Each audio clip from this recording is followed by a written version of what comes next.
Yes, ma'am. Just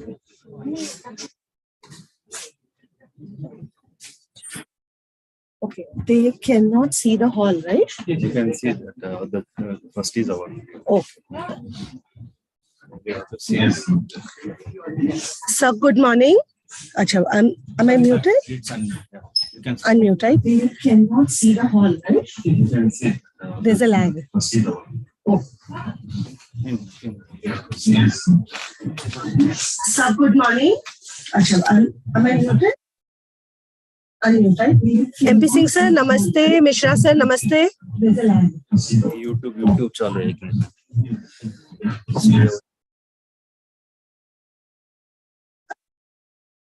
चलो तो रहने दो. नहीं एक मिनट वो आप जो आप बात कर रहे हैं ना. नमस्ते मिश्रा सर. अच्छा वो वो लोग हो रहे हैं. YouTube चालू है. अभी बात कीजिए. अभी बात कीजिए.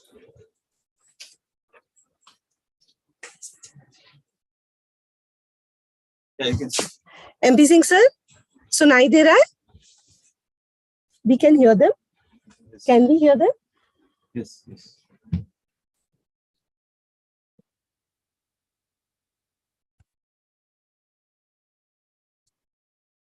So basically, they can hear us. Okay. And for question answer session. Okay, but they can't. Won't be able to hear if they're speaking, right? No, so for them, if they have to communicate something, it's better that they Put it in the. Yeah, that's what chat. we are going to tell everyone. That's yeah. what we are going to tell everyone. And I just want to say once that we should ask some of our students to take the questions from questions from those chats. So somebody has to constantly. No, I just tell them what's happening here. Sure. And.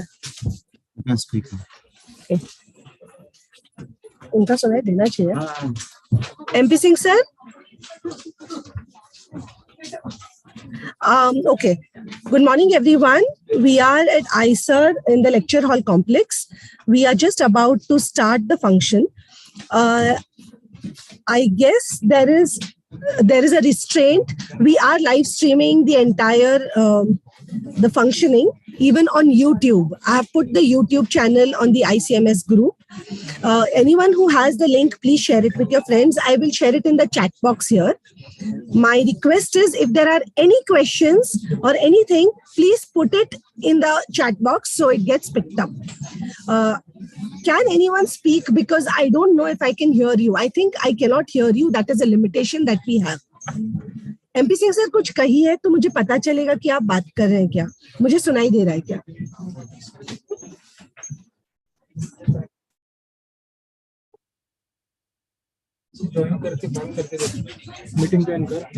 Am I audible? Am I audible to everyone? Yes, I don't know if I'm audible. Audible. Someone now that someone. No.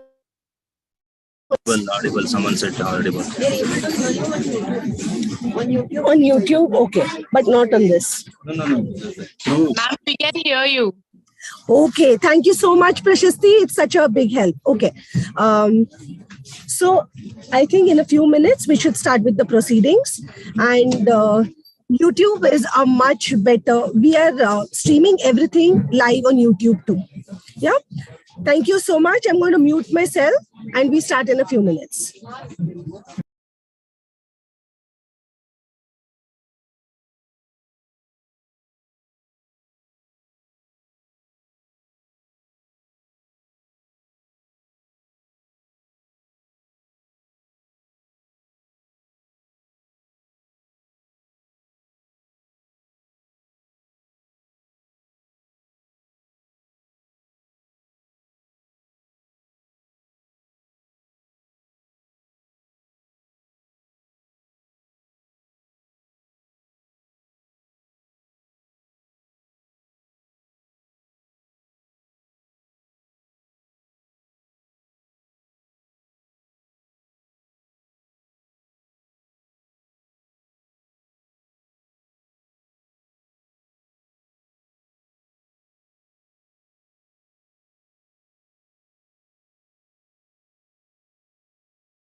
ऐसे भी Neena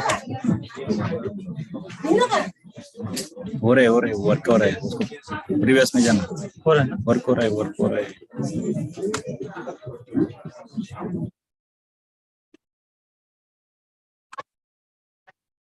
It's okay. We're classmates. सब चल रहा है So then if you don't do this, कैसे चलेगा? I should understand.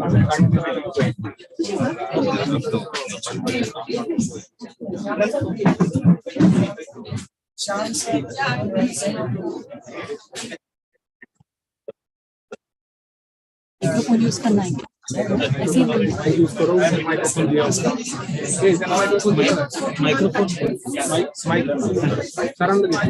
ये वाला ये चल रहा है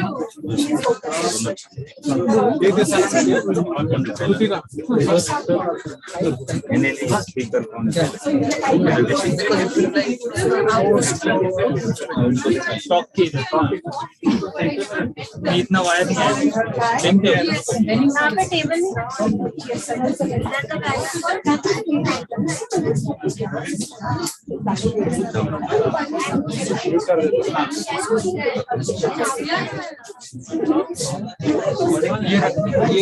ये चेयर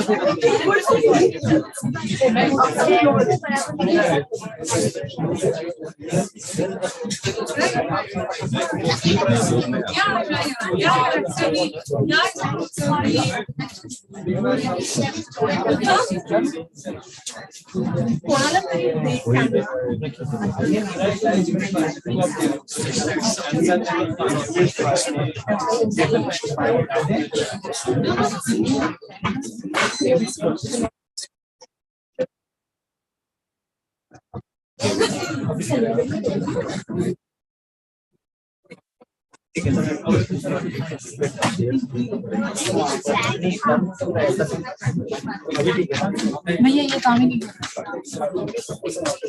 विक्रांत भैया ये काम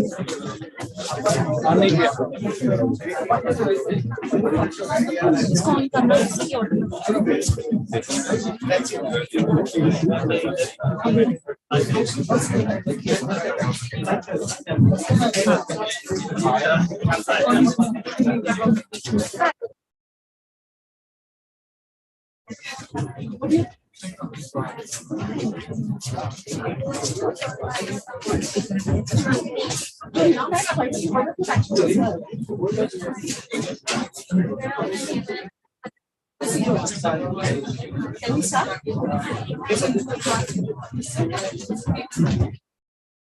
Good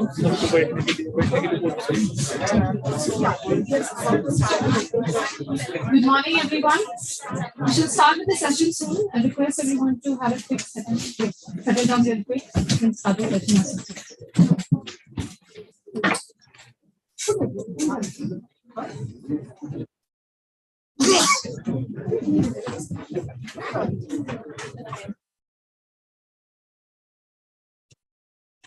बॉटल ओपन करून तिथे ठेवून दे तिथे म्हणजे हाताला use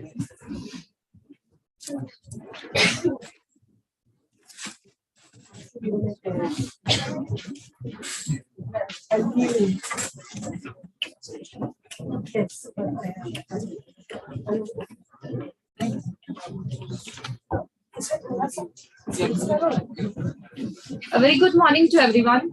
We welcome you to the International Fossil Day 2022 celebration at the Department of Earth and Climate Science, ISER, Pune, in collaboration with Paleontological Society of India, Pune, Mumbai chapter. I'd like to invite Dr. Gyanranjan Tripathi, the chair of the Department of Earth and Climate Science, ISER, Pune, to deliver the welcome address.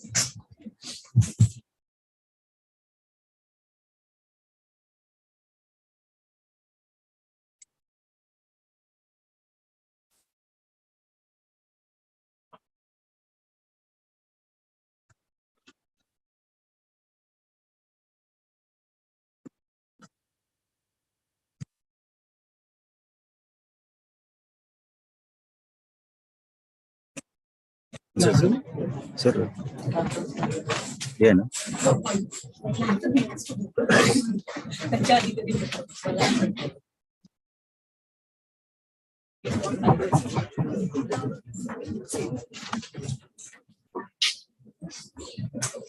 Okay, thank you. Good morning, everyone. I am Gyan. So, a couple of weeks ago, Rajni, who is a secretary of Paleontological Society of India, she approached me if we can do a fossil day celebration, because all of you know there is international fossil day celebration going on all across the world, and we wanted to use this event as a gathering of all the geological science department are there in Pune. You know, if you see the whole map of India, you will realize that Pune has the largest number of geological departments, and also they are the oldest department in the country. And though we are staying at the same place, we rarely get a platform where we can come together and celebrate our achievements. And we wanted to use this as a forum to celebrate the kind of work we do. And we wanted to communicate the fun and the excitement that is involved with this science. When I was a young kid, probably I did a master's in physics and I was not aware of much of the geological aspect before I get into research. But when you go in any place, first thing you do is you try to see a segment and try, if you by chance found a fossil imprint, you try to connect whether is it how it might have been looking. So the curiosity starts there itself. You try to resemble the fossil in what are the organisms that I see today, which is sort of mimicking that kind of imprints. By doing that on a very qualitative way, you are actually thinking about a fossil evolution and how that might have diversified to reach to a present day life. So the fossil gives you an opportunity to understand the past life, and also it talks about how it might have evolved to reach to the present biosphere. I will not spend much time because I myself is not an expert in paleontology. We are happy that there are several experts who have done immense great work in paleontology. They have agreed and will be giving talks which you will hear. But I will try to use the next 5 minutes talking about the department which I am representing. It is a fairly younger department. If you see the Pune Geology Department, this Earth and Climate Science Department in IISER Pune. So we started around 2014. This is the old department that you see. So I started in 2014. We have around 10 regular faculties, and we have 2 emeritus professors and around 50 PhD students. And these are the faculty who are part of this department. If you see their expertise, we have 3 different disciplines of research expertise. One is the climate and water. We try to understand the climatic dynamics and also try to use that in terms of computational and observational way. We also try to understand the superficial processes, weathering, the erosion, its impact to the ocean cycling, and how that might influence the biosphere. We also try to look into geophysical data sets to inquire about the Earth interior part of it, how this structure of Earth interior is there, how the upper mantle is contributing to the crustal aspect. So we do this based on both observational and computational way. And the uniqueness of this department is we are trying to make a quantitative approach to understand each of these processes which is happening, because these processes are already studied in various ways. The only way we are trying to make an impact is to make it more quantitative as much as we can. So these are the topics that I will not go through in detail. I don't want to bore you with this kind of things, but the message that I want to give you is we are talking of Earth structure and its evolution, Earth processes, paleo environment and paleoclimate, and also climate dynamics. So we are happy and we have been lucky in some way to have a very good analytical and computational facility at IISER Pune. So the kind of equipment that you require for geochemical analysis, the kind of computational skills you require for geophysics and climate modeling, we are lucky to have those facilities here. I will not go through each of these names. I'm sure you are aware of these equipment names, but this is some of the facility we have developed over last few years.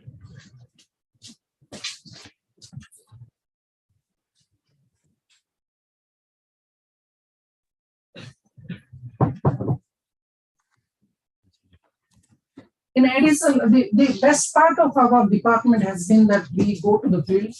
We have a group which goes to the ship to collect the geochemical and geophysical data sets. We have a group who goes to care to collect speleothems. We have a group who use the seismology to understand what is happening in interior.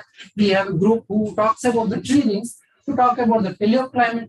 We have a very strong group who looks into the fossils and try to understand how these climatic changes in past have influenced the fossils. And also we have a group who works on the weather prediction. So the group is very energetic and have been involved both in field, computer, wherever you go, you will find them.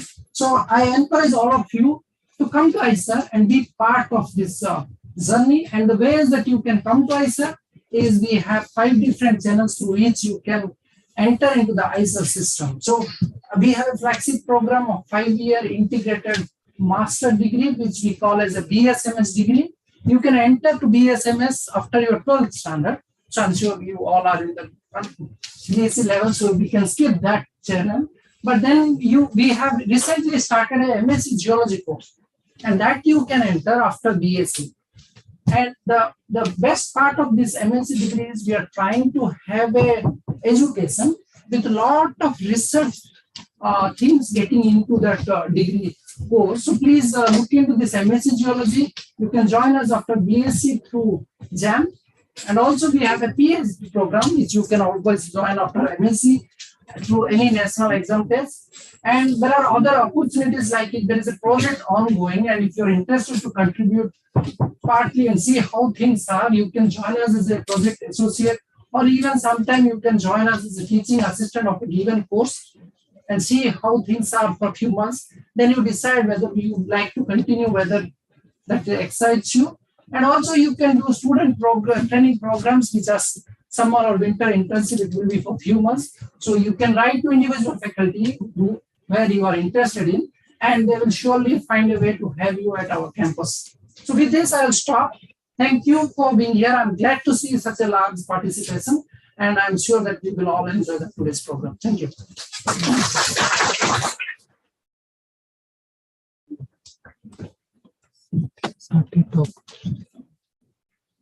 Thank you, sir.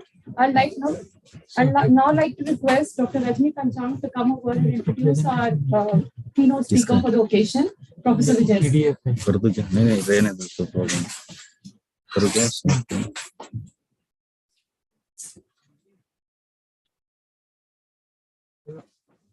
Allow me to speak from here. I have an injury in my neck. But I think the camera won't be visible. You want me to stand up? It's okay, right? Good morning, everyone, and a formal welcome to the International Fossil Day. There are a few formalities that I need to do. The International Fossil Day has been celebrated for many, many years, run by the US Geological Survey. And the Indian Paleontological Society, that is the Indian Paleontological Society of India, which is housed in Lucknow, is a part of the International Paleontological Society, International Paleontological Association. And so, a few years ago, say about 5-6 years ago, International Fossil Day has been in America for a very, very long time. Recently, it appealed to even all the fraternity around the world to speak about Fossil Day and popularize it, so that there is more awareness. You are bringing in more people to understand what fossils are and understand its applications, that it's not just biology, that if you don't know taxonomy and if you don't know species, you will not be able to do that. And that is the main idea about popularizing fossils, popularizing the science of fossils, and understanding how close it is for anyone who wants to take it up, and seeing how vivid and wide its applications are. So that is how about 5 years ago, in 2018, the Paleontological Society of India appealed to different departments across the country to start up student chapters. And that is how in October 2018, the Department of Environmental Sciences, University of Pune, inaugurated the student chapter, which is the Pune-Mumbai student chapter of the Paleontological Society of India. And I'm glad that today, under the aegis of that chapter, we are meeting here. At the outset, before I thank you all for joining us. I'm very glad I welcome you all to this function, but it will be wrong. Joining us on Zoom is also Professor M.P. Singh, the President of the Paleontological Society of India. The Vice President of the Paleontological Society of India, Professor Sudhir Shukla, who is from ONGC and a biostratigrapher. Also joined us is Professor V.P. Mishra, who is from the Geological Survey of India, a former employee of the former Deputy Director of the Geological Survey of India. Even so, apart from that, I think there's so many people joined us online. But I really thank you, sir. I really thank the Paleontological Society of India, the parent body, for encouraging us and taking the pain to join us even from far away. With no further ado, I think I was invited here to introduce our speaker. So the first thing that I will do, and I'm really, really thankful to ISER Pune. Actually, when I came to him about 15 days ago, he was the first person I happened to speak about. I said, this time we have to do something for Paleontological Society of India. I've injured my leg. I'm not in the grind. So I think we have every department of geology coming here, and one paleontologist from every department can speak. And I'm really thankful, Dr. Gyalendra Tripathi, a good friend.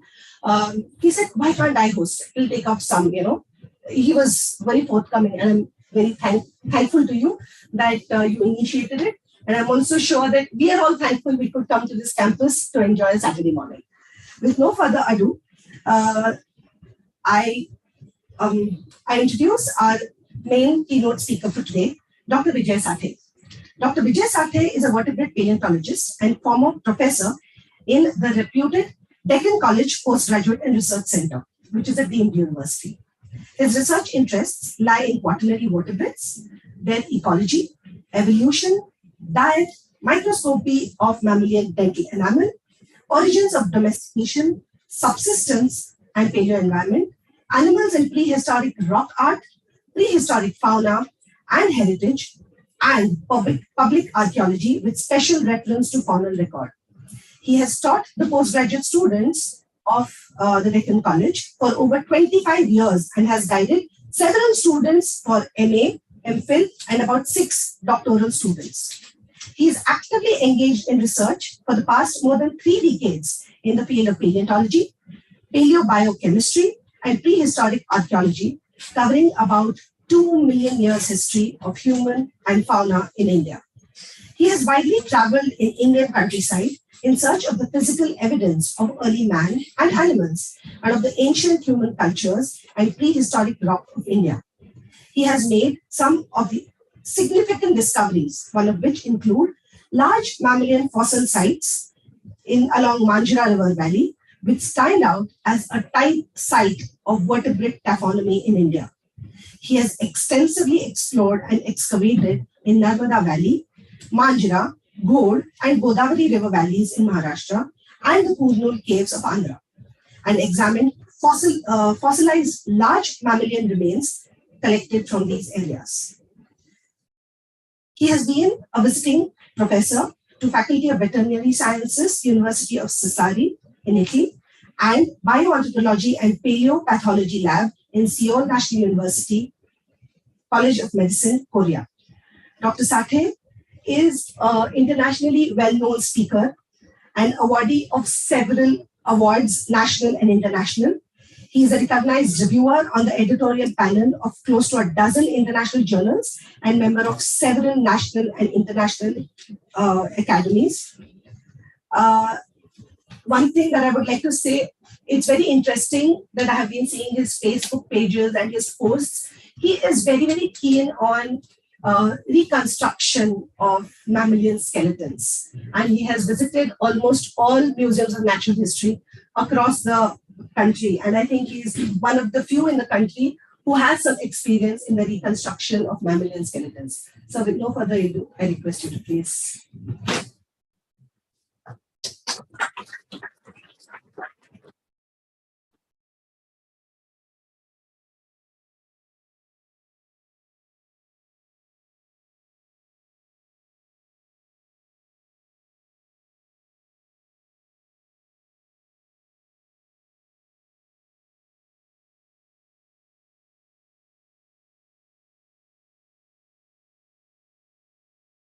Very good morning. First of all, I'm really thankful to Dr. Jnanaranjan Tripathi and Dr. Rajni Panchal, Professor Rajni Panchal, for inviting for this occasion. I must say I'm literally, I'm very happy, delighted to see such a huge gathering that,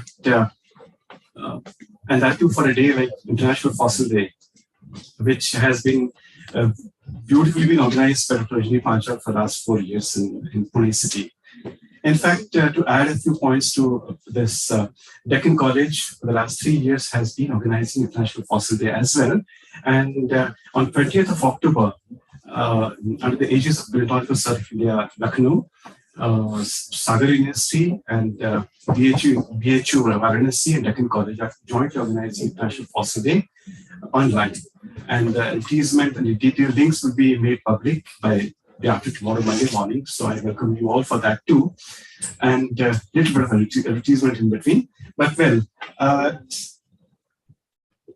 it's keeping in mind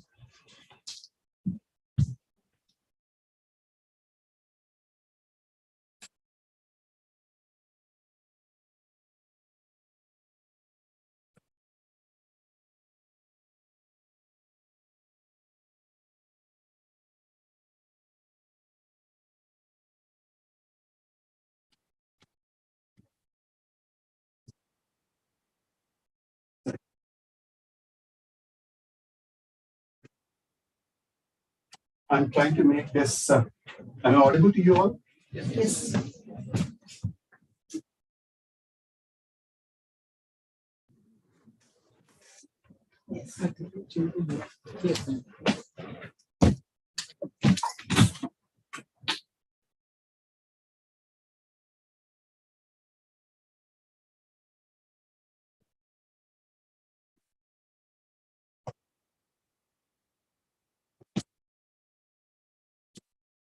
We will have a bit talk with the fossils, and the fossils not the guys from deep time, but from very recent. If you look at the geological time scale, you have an icing on the top of the cake that is quaternary. And we'll be dealing with this cake where we have the ice in between and some fossils coming from 2 million years period of time. We have scholars from deep time, so I take your permission to indulge in the much recent times. And I think we would begin with, I know that it would be too much to talk about what is a fossil, but in the interest of a larger interest, I feel that we start with understanding the very purpose of paleontology. So when we look at this very purpose of paleontology, it looks very interesting, ironically, that all that we talk about is life, but the data that we derive from is burial and death in bones. So it's very strange that unless there are bones, we cannot talk about the past environment and past ecology and past animal life as such per se. Then again, the data that we derive from are basically from fossils, and fossils could be of any kind, but we like to call fossils as undeciphered biological text, because we need to decode, we need to this, and which are the methods to understand the fossil record. We'll be discussing a little later. But as we all know that the inadequacy and incompleteness of the fossil record is something which is very common to all subjects, including archaeology, where we have broken ceramic fragments, we have broken bones from archaeological sites, we have broken human remains, and not many other things which are broken, compromised. So from this compromise, I don't need to call it compromise, I would say, in such incomplete state when we have the material, then the task becomes much more difficult, as we all know for sure. So let us look at what is a fossil, and then we find the story much more interesting.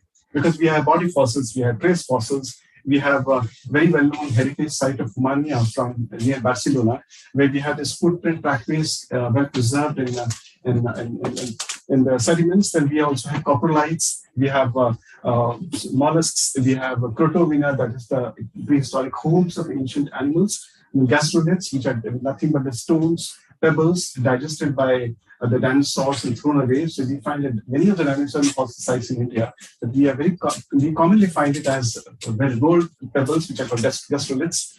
We also have a carcass of a mammoth from Siberia, and Siberian mammoth history is pretty interesting because it goes almost back to 1798. When for the first time the Soviet Academy of scientists gathered together, and they ventured into deep Siberia to look for, because they got a news from one of the peasants in that region that there has been a discovery of a rotten carcass of an undecipherable elephant. So please come and look at. By the time these four scholars they reached the site, the local peasants had cut off the tusks and sold them for 50 rubles. But whatever happened thereafter is a continuous process. Even today, we find this the mammoth discoveries from woolly mammoth discoveries, the frozen discoveries are probably the most important discoveries from the economic point of view as well. Because the tusks which are cut are taken away to Hong Kong, and Hong Kong is one of the world's best places where the artists are making beautiful objects which are decorated, which are adoring the places like business houses in the US, and also including the person called Bill Gates. He is fond of having these objects in his house, in his business places. So that's how you find the fossils finding place in economy. Of course, one has to be careful about it, whether this is going lawfully or unlawfully. Then we have, of course, amber is something which all of us know, and we all know because you were born in 1993 plus, I guess so.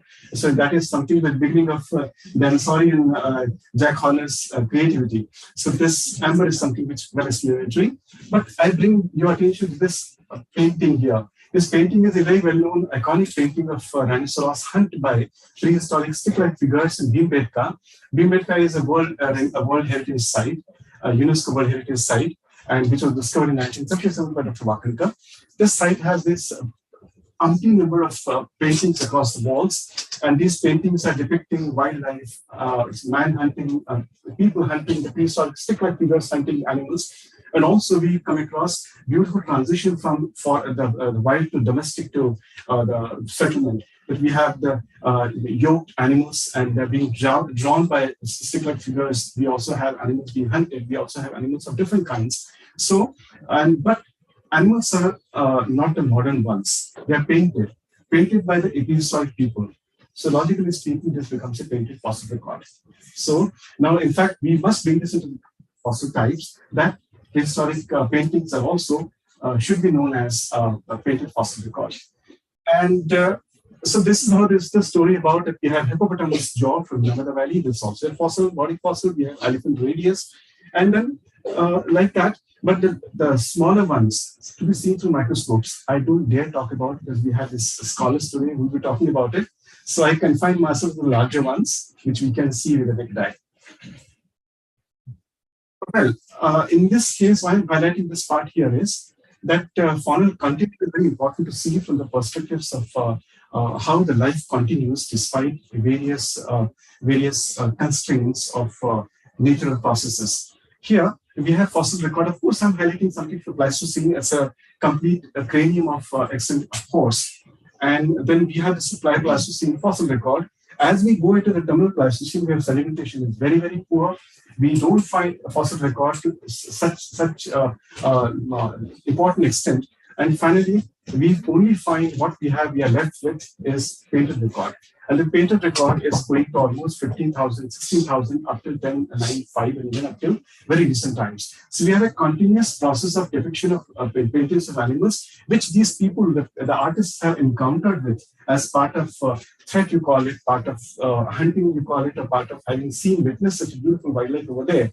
So these paintings are also continuous fossil record. Thereafter, we have archaeozoological record, where from the archaeological sites of Harappan or Chalcolithic and many other levels of megalithic Iron Age, we have this huge record of broken bones of domestic and wild animals. So we have a continuum that goes on, except that we have to accept the limitations of what really happens in the course of geology that we are not able to find to such a continuous scale.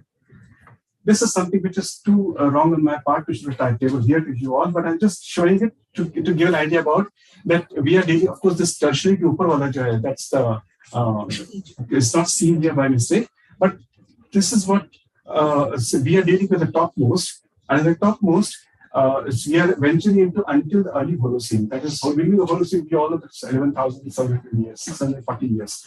So until we come to Holocene, we indulge in a bit of crust of Holocene and we stop at that. And that's what in Deccan College also. In fact, you might wonder what am I doing in Deccan College, which is part of archaeology.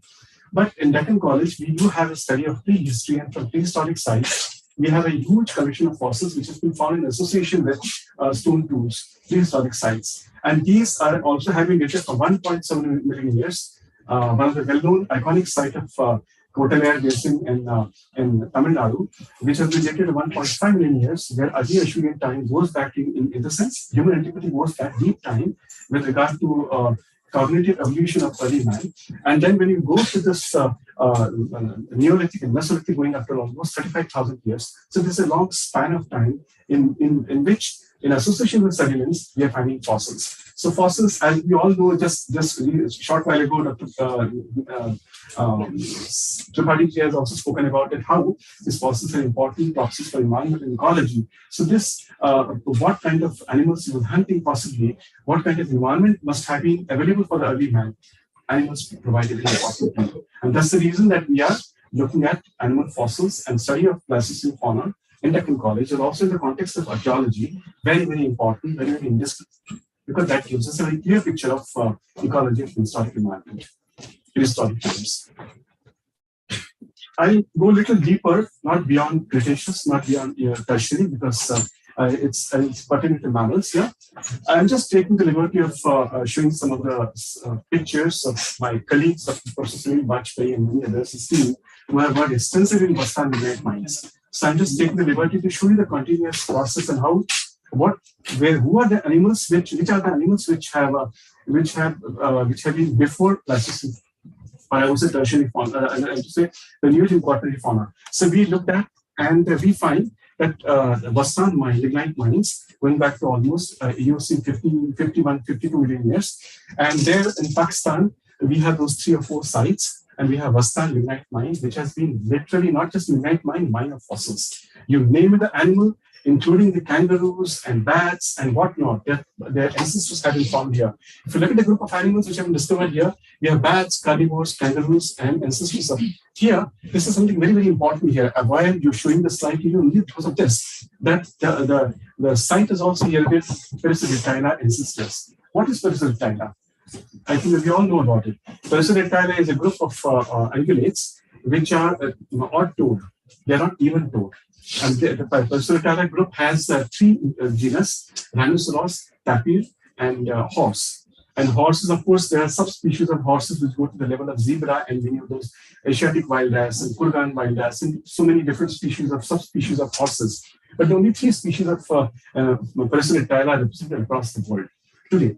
And of that, Perissodactyla, the origins of Perissodactyla are appearing to be from Indian soil. From Bastan, the record that we have here, which brings to light a very interesting fact that there has been so much of talk and hue and cry about the horse and presence of horse in India and so on and so forth.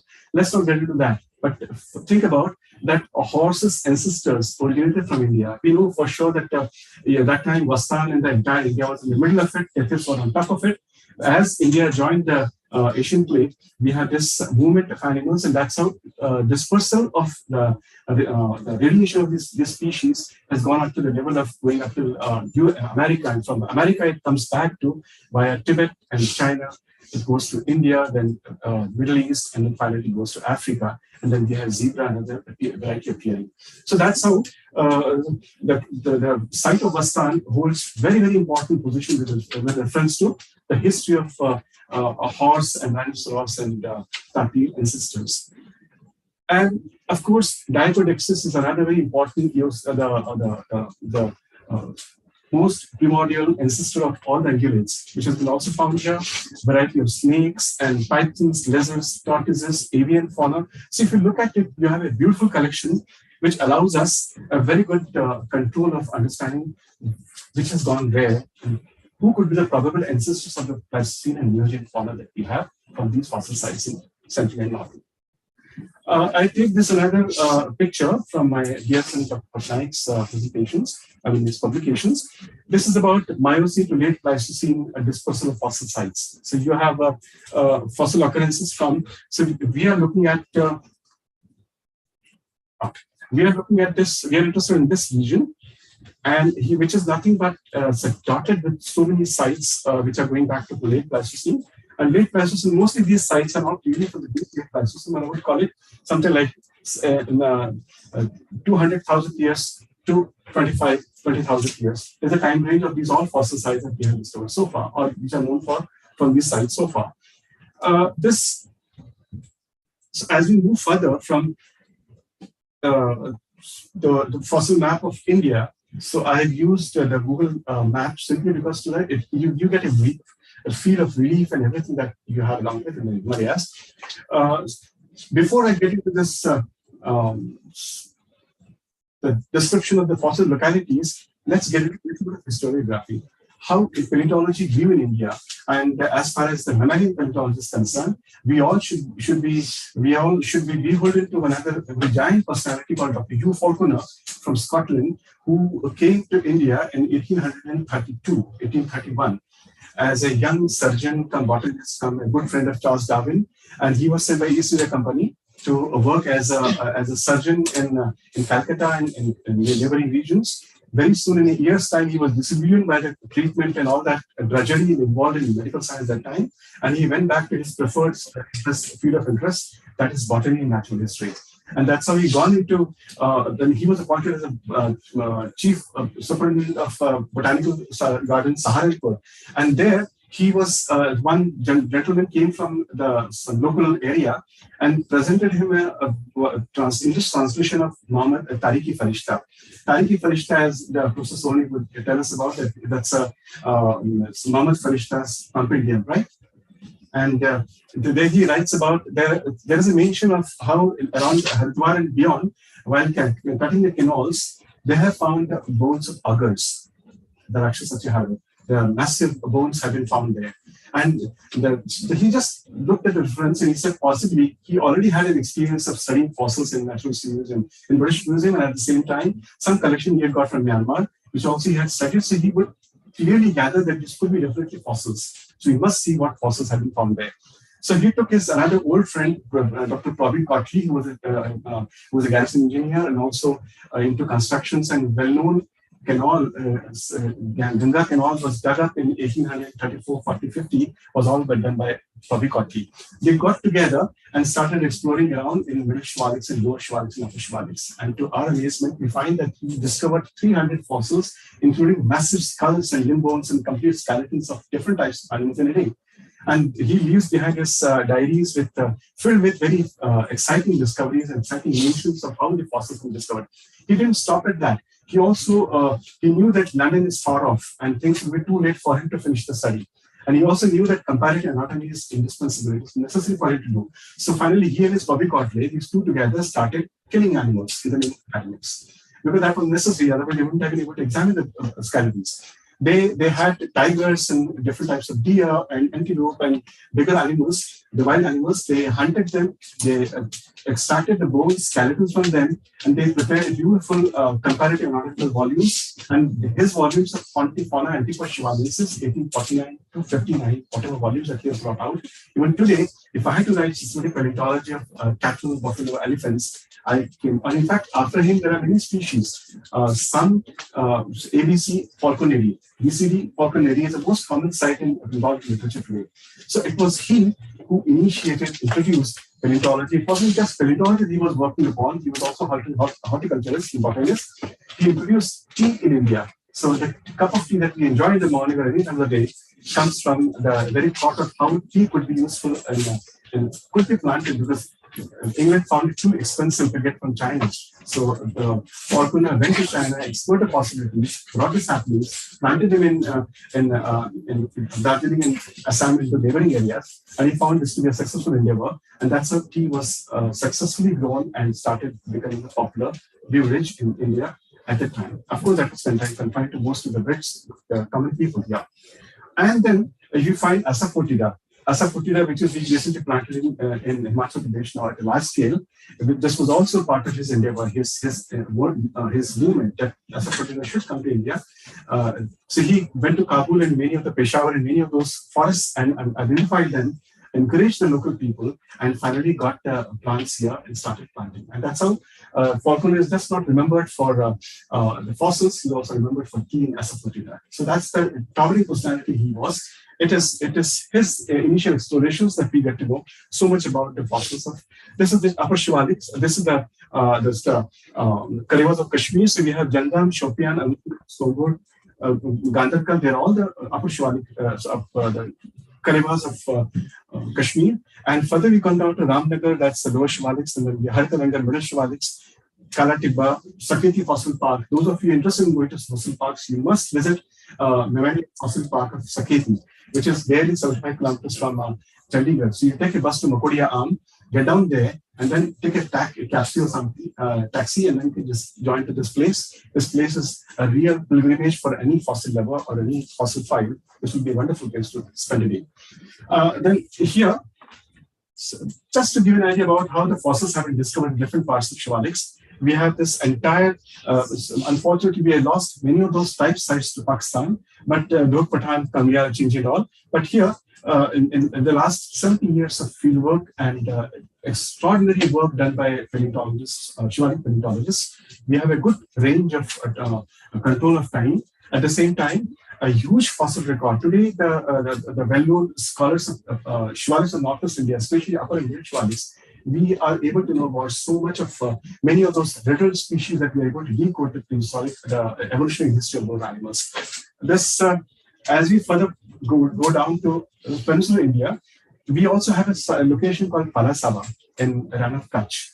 And in Rann of Kutch, very close to the international border, in the places like Jangaria, Jungaria, and beyond Bhuj, we have those well-known Miocene sites. And these Miocene sites going to around 14 million years. There's some important fossil records to show that they're having contemporary Shivaliks. And we have this huge collection, which is a reminder that we not just look for immigration of fauna and from beyond Shivaliks in low Pleistocene, but also there's a likelihood, or there is a very much likelihood of having connection between the fossils of the Middle Pleistocene or later part of Pleistocene with that of Kutch and Peram Island.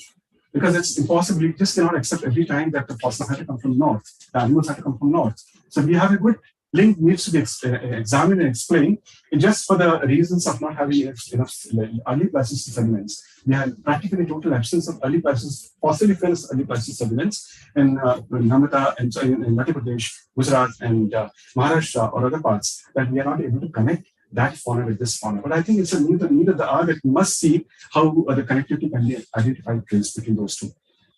Peram Island is another very important. Peram Island has been, which is become an island now near Bhoga in Bhavnagar district, which has been excavated, explored since 1836, since Lush and many other people, following Dr. K. Prasad, well-known director of Geological Survey of India.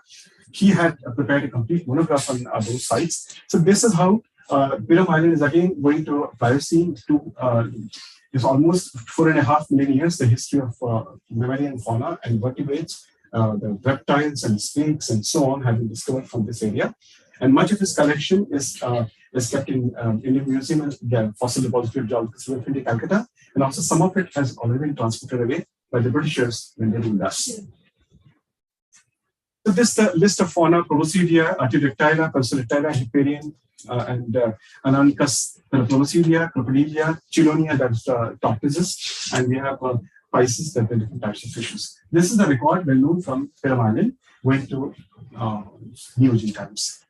You have, and I come to this next stage, that is Peninsular India. where we have initially in the green pins as indicating the pre-independence discoveries. We see that Devakachar, Hoshangabad, and Jabalpur area has been very, very well known for the last more than 100 years. It was again Spilsbury, surgeon. He was a surgeon in cantonment of Jabalpur. He, along with again Hugh Falconer, they explored. They were going around in the main channel of Narmada in 1832, and suddenly they confronted their labor confronted masses current popping out of this section.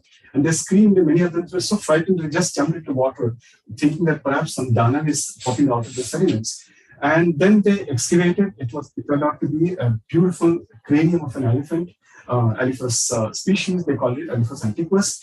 And that again was, of course, as naturally was shipped out of India to the Natural Museum in London. But that discovery was reported in Asiatic Society of Bengal. Asiatic Society of Bengal was one of the most important active hubbub of all Indological and studies in India. When William Jones was a very active part of all that academic activities of society. So when brought to the journal, 1832 was the first discovery of Narmada fossils from Belagat. And imagine, we are approaching, we should be celebrating the bicentenary of fossil discovery in Narmada. Barely 10 years later, not 10 years, yeah, barely 10 years later. So that's the potential this area has.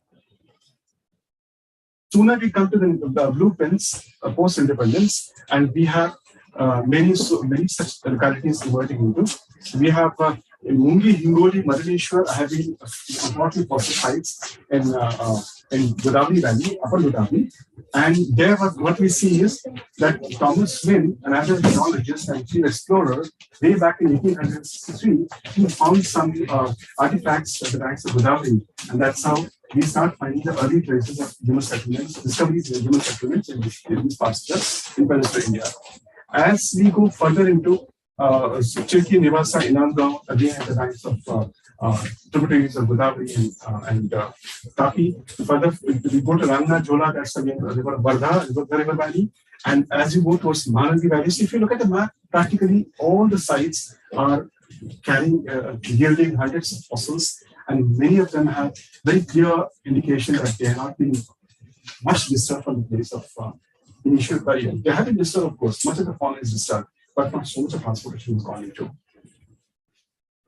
Further into south of India, we have Isampur, Hulsi, Kovalli, Nittur, and Anagwadi, Krishna, and Kannur caves. Kannur caves are cave deposits, limestone cave deposits, which have been explored for the last more than 150 years. Henry Bruce Foote was the son of Robert Bruce Foote, who is supposed to be the father of Indian prehistory, who discovered for the first time an artifact at Pallavaram in Madras presidency, and that became a point of embarkment for Indian prehistory. His son, Henry Bruce Foote, carried out fieldwork in Kannur caves, and there he discovered Rhinoceros and many other fossils, which give us today, and the much of his collection is distributed in various laboratories. In Deccan College, we have a large collection of Kannur fossils, Kannur caves, which was collected in 1340 excavation seasons, conducted by late Professor Murthy, and he was excavating the site.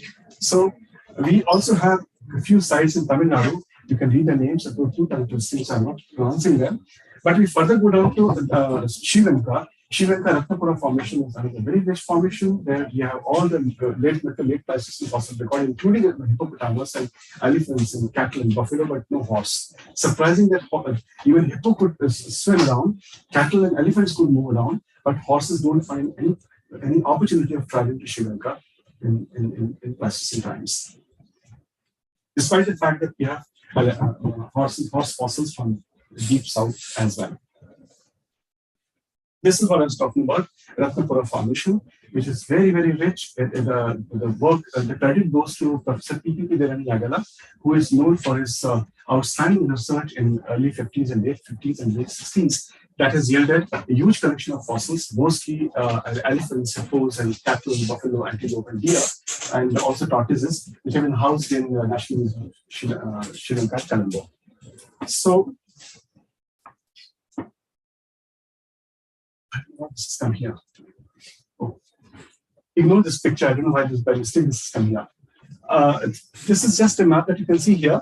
It's a rock art fossils, rock art sites. So these two maps show you the distribution of rock art. And this distribution of rock art also has amount of chronological sequences available to us that takes us to nearly 19,000 till almost 2,000 and 4,000 years BP. So that's a good record. And as I told you before, that the rock art is also a continuum of fossil records. So let us look at these as important sources for understanding environmental ecology on the base of animals which have just lived barely for 20,000 years ago. As we know that the technical knowledge, archaeology, and paleontology go hand in hand, so we have to know which are those prehistoric sites which have been well dated by many dating methods, and they go into the period.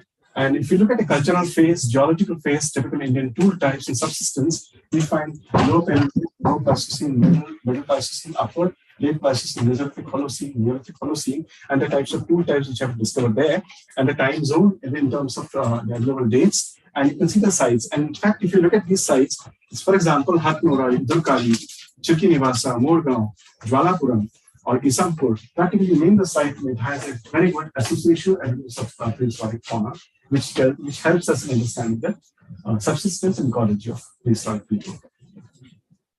And that's why we look at it as an important reference point for Indian archaeology with reference to man-animal relationship. Because as you all know that paleontology, especially when it enters into archaeological realm, we see paleontology has also had one of the most important objectives of understanding man-animal relationship, besides the environment. So that is taken care of by rock art research very successfully, competitively across the world. May I just bring out another very interesting case study here with regard to River Manjra Valley, about which Professor Panchal had just talked about. Manjra River Valley is one of the most important locations for studying fossils today. It has a distance of about 734 kilometers, originates in Baragal Plateau in Gorawari village near Ahmednagar district. Flows for a distance of about 734 kilometers, passes through Latur, Bir, and this Karnataka district, then goes into further up into Sangareddy, Nizamabad, and it joins Godavari at Kandakurti, a small village near Salura and Nizamabad district of Andhra Pradesh, Telangana. So here, in this portion, you have this particular stretch of nearly 200 to 350 to 60 kilometers across the lateral banks of Manjra.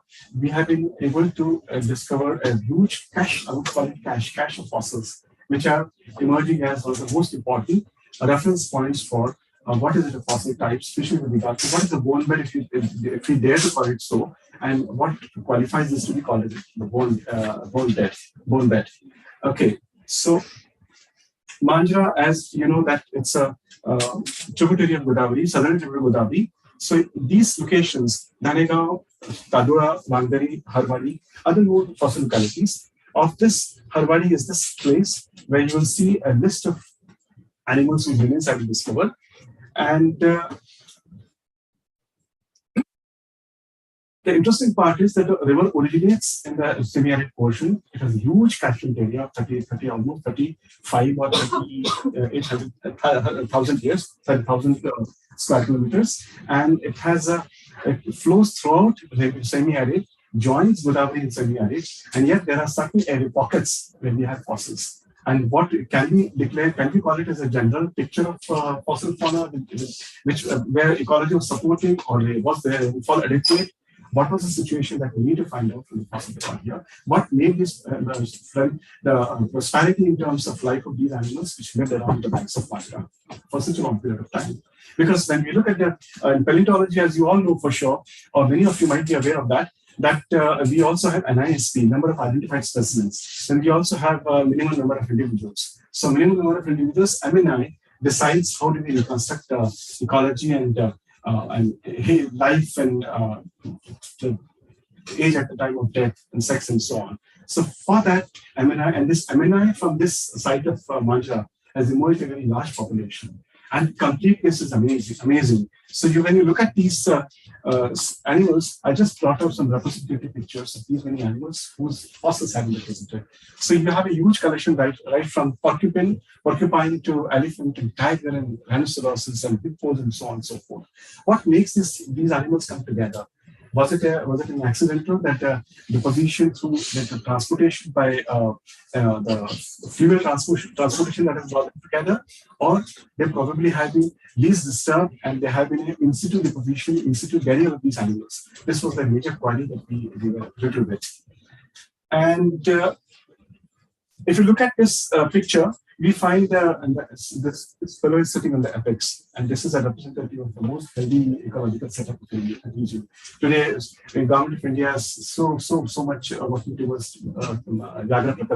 Tiger Project. So I think, keeping that in mind, we try to look for how many other boxes can also help us in understanding this ecology of this region. So here is the initial scatter that we find some loose bones of vertebrae, like for example, thoracic vertebrae, ribs, and synsacral, and some more fragments of ribs on the surface. As we start excavating them in deeper, we find upside down hippo's jaw, then shoulder blades, then the thigh bone, ribs, and then many other bones from here. And as we proceed further, we find the rhinoceros jaw, well-preserved jaw that is kept here, that is found here in excavations. So we find that picture looks like not very promising. It looks like that it's just a riverbed, and likelihood of animal bones having been washed and deposited. Well, even if that's the case, the transportation hasn't been long distance. That's the most important part which we observe from the skeletons. And this is practically this entire stretch of valley is along the channel is like you have to be carefully walking down, because you might trample upon a shoulder blade or an elephant tooth or something. They all have it there. It's just that being an erosional landscape, constantly the erosion on account of floods, that the bones are getting exposed. But there is erosion transportation when you find them, exposing out of continuous exposure on account of being erosional in nature. So you have this hippopotamus metacarpal, then hippopotamus frontal portion of the mandible symphysis, horse skull, complete horse skull. And as you go further, you have hippopotamus cranium. So you can see where it comes from, this upper portion of the skull. And you have complete jaw with this titanium and metatarsal metacarpals, those curtain bones, and also the ivory, the incisors. And as we go further, also thigh bones, shoulder bones. So when you look at the completeness, and when you look at the minimal degree of abrasion, breakage, and weathering, it looks like that the area has been practically favorable for deposition. The duration of exposure hasn't been very long, so it could be perhaps a few months, or you can say after a year. That soon the entire region has been completely covered by sediments, and we are able to have them now. These are the bovine long bones, the tibia, the humerus, tibia, and radius, and again the shoulder blades of hippos. Rhinoceros jaws are also very well preserved. You have rhinoceros jaws, lower jaws, right and left. And here the question comes to that: how do we count the number of individuals? So we have this equations and calculations that, okay, how many left, how many right? So assessment of, as Dr. Panchal in the beginning said, that identification of taxon is the fundamental stage of ontological research. For that matter, any zoological research. So if you're able to identify the animals, then how many animals must have been there? How do you define on the basis of? So you start counting the sides, left and right and left and right. And if many times, one tusk could be of 15 pieces. So if you're able to piece them together, it might turn out to be nothing but one complete tusk which has broken into pieces. Many times there could be 5 fragments of right side, but then we should be very carefully, judiciously piecing them together to understand how many individuals at a given site have been calculated. So using that, we find the site of this limited area that we have in Manjra, we have at least minimum 3 individuals of rhinoceros have been found, 5 to 6 individuals of hippos have been found, 1 individual of tiger, and then many of such a good population of cattle, buffalo, antelope, nilgai, so on. So then again, you have elephant tooth, hippopotamus jaw, buffalo skulls. So the question comes to the taphonomy. I'm just showing that there's some basic stages of taphonomic research that really when we say that I have got a fossil from here and I'm calling it as, my God, this area must have been very rich in ecology and very rich in setup because so many animals were supported by this landscape here. But how can I assume that the bones where they are found, animals lived around, animals died around, animals skeletons got buried around, and I'm the one who is exploring for the first time, and they're very much in situ. No, that's a very, very sort of sweeping statement which would lead to erroneous results when it comes to ecological reconstruction of the site. So we look at the various stages of taphonomy. Taphonomy is nothing but Tafo's numbers, laws of burial. And this study was established or rather mainstreamed by Professor Yefremov from Russia, who published an article in 1940. But much before that in England, many of those archaeologists were also working in that direction. Many of the archaeologists of 19th century, early 19th century in England, who were interested in animal bones from a prehistoric context, they would see what happens to their cat and dogs which had died and they are buried in the gardens, and they're observing what really happens to this cat skeleton over the period of 2 or 3 years. And they mentioned these very interesting anecdotes in the literature, and they tell us about it. Taphonomy may have attained the name now in 1940, but it was very much part of curious researchers in 19th century as well. So this study has come up as a very most important help to any paleontologist to understand whether they are studying the Cenozoic and Paleozoic, but taphonomy provides us a very good control over in terms of in situ or autochthonous assemblages. So here we look at it. Life assemblage is always it's flourishing with a lot of life activity, but death and then finally fossil actually discovered. There's always a disparity. So what we see at 100%, by the time you come down to fossil record, it's barely 10%. So from 10 to 100, that many times you have to multiply. So you cannot multiply just by the simple mathematics, but you have to have also take into consideration various parameters, such as what really happens in the process of breakage, trampling, weathering, abrasion are the most important stages in taphonomy, they call it. And then destruction of most soft tissues, followed by destruction of most hard tissues. Hard tissues are nothing but calcified tissues. They are bones and teeth and jaws. And you have fossil assembly that is finally here. These are various factors operating in nature. And finally, what we find is destruction of fossils. So this entire journey of a bone from biosphere to lithosphere is what we are interested in and trying to decode. So here comes the role of Sherlock Holmes. So if you look at Sherlock Holmes, or if you look at the science of forensic science, we are no way different from them, except that we are dealing with dead animals who have no such implications in law and crime. But here, interestingly, taphonomy has emerged as one of the most important branches in paleontology, in vertebrate paleontology, especially with regard to fluvial assemblages, because fluvial assemblages are often the transported material by river activities. So how we decide their provenance is very important. I'm purposely showing this bone of a tiger here to you all, my young friends, because tiger has been so far claimed to have been introduced to India 12,000 years ago. Genetic record, many of those scientists from field biology have been talking about it. A tiger's arrival has been very late. Tiger basically comes from southern China, and tigers species have been many. There are 7 subspecies of tiger, but Bengal tiger, Panthera tigers, which we call it, is very much available in some pockets of India as well as in some pockets of Bangladesh and go beyond. But when you move further into Southeast Asia, North Asia, you have limited species of subspecies of tigers available. Most of them have succumbed to the hunting and poaching and the amount of change that is happening in Northern Asia. So this tiger bone assumes a very, very important position, declaring that tiger has been before 12,000. We examined this tiger from the viewpoint of skeletal morphometry. And then we had to approach. So what we do, we had to approach Borivali National Park. We approached Borivali National Park. Dr. gentleman's name I'm forgetting now. He was very, very helpful veterinary scientist there. We examined, compared humeri of tiger and panther and leopards in Rajiv Gandhi and Borivali.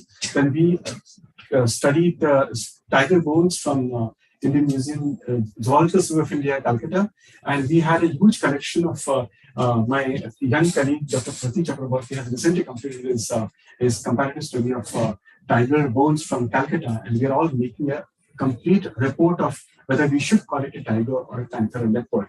As far as sizes, shapes are concerned, they're quite confusing. But when we look at the qualitative features of a bone, it matches very well with that of tiger. The measurements are very close to tiger. So this is kind of a revolutionary discovery. It would turn out to be proven to be a tiger. And if it's a tiger, then think of what kind of ecological setup this area must have had in the past. So I don't need to say about many of those people sitting here in the audience. They must be fully aware of this, what Scaler has worked upon in tiger ecology and its dietary profile, how many deer, how many cattle, how many bovines required for what survival of a tiger in a year, in a month. So like that, if you look at some 1,600 pounds per year, it's not a joke to be supported by landscape.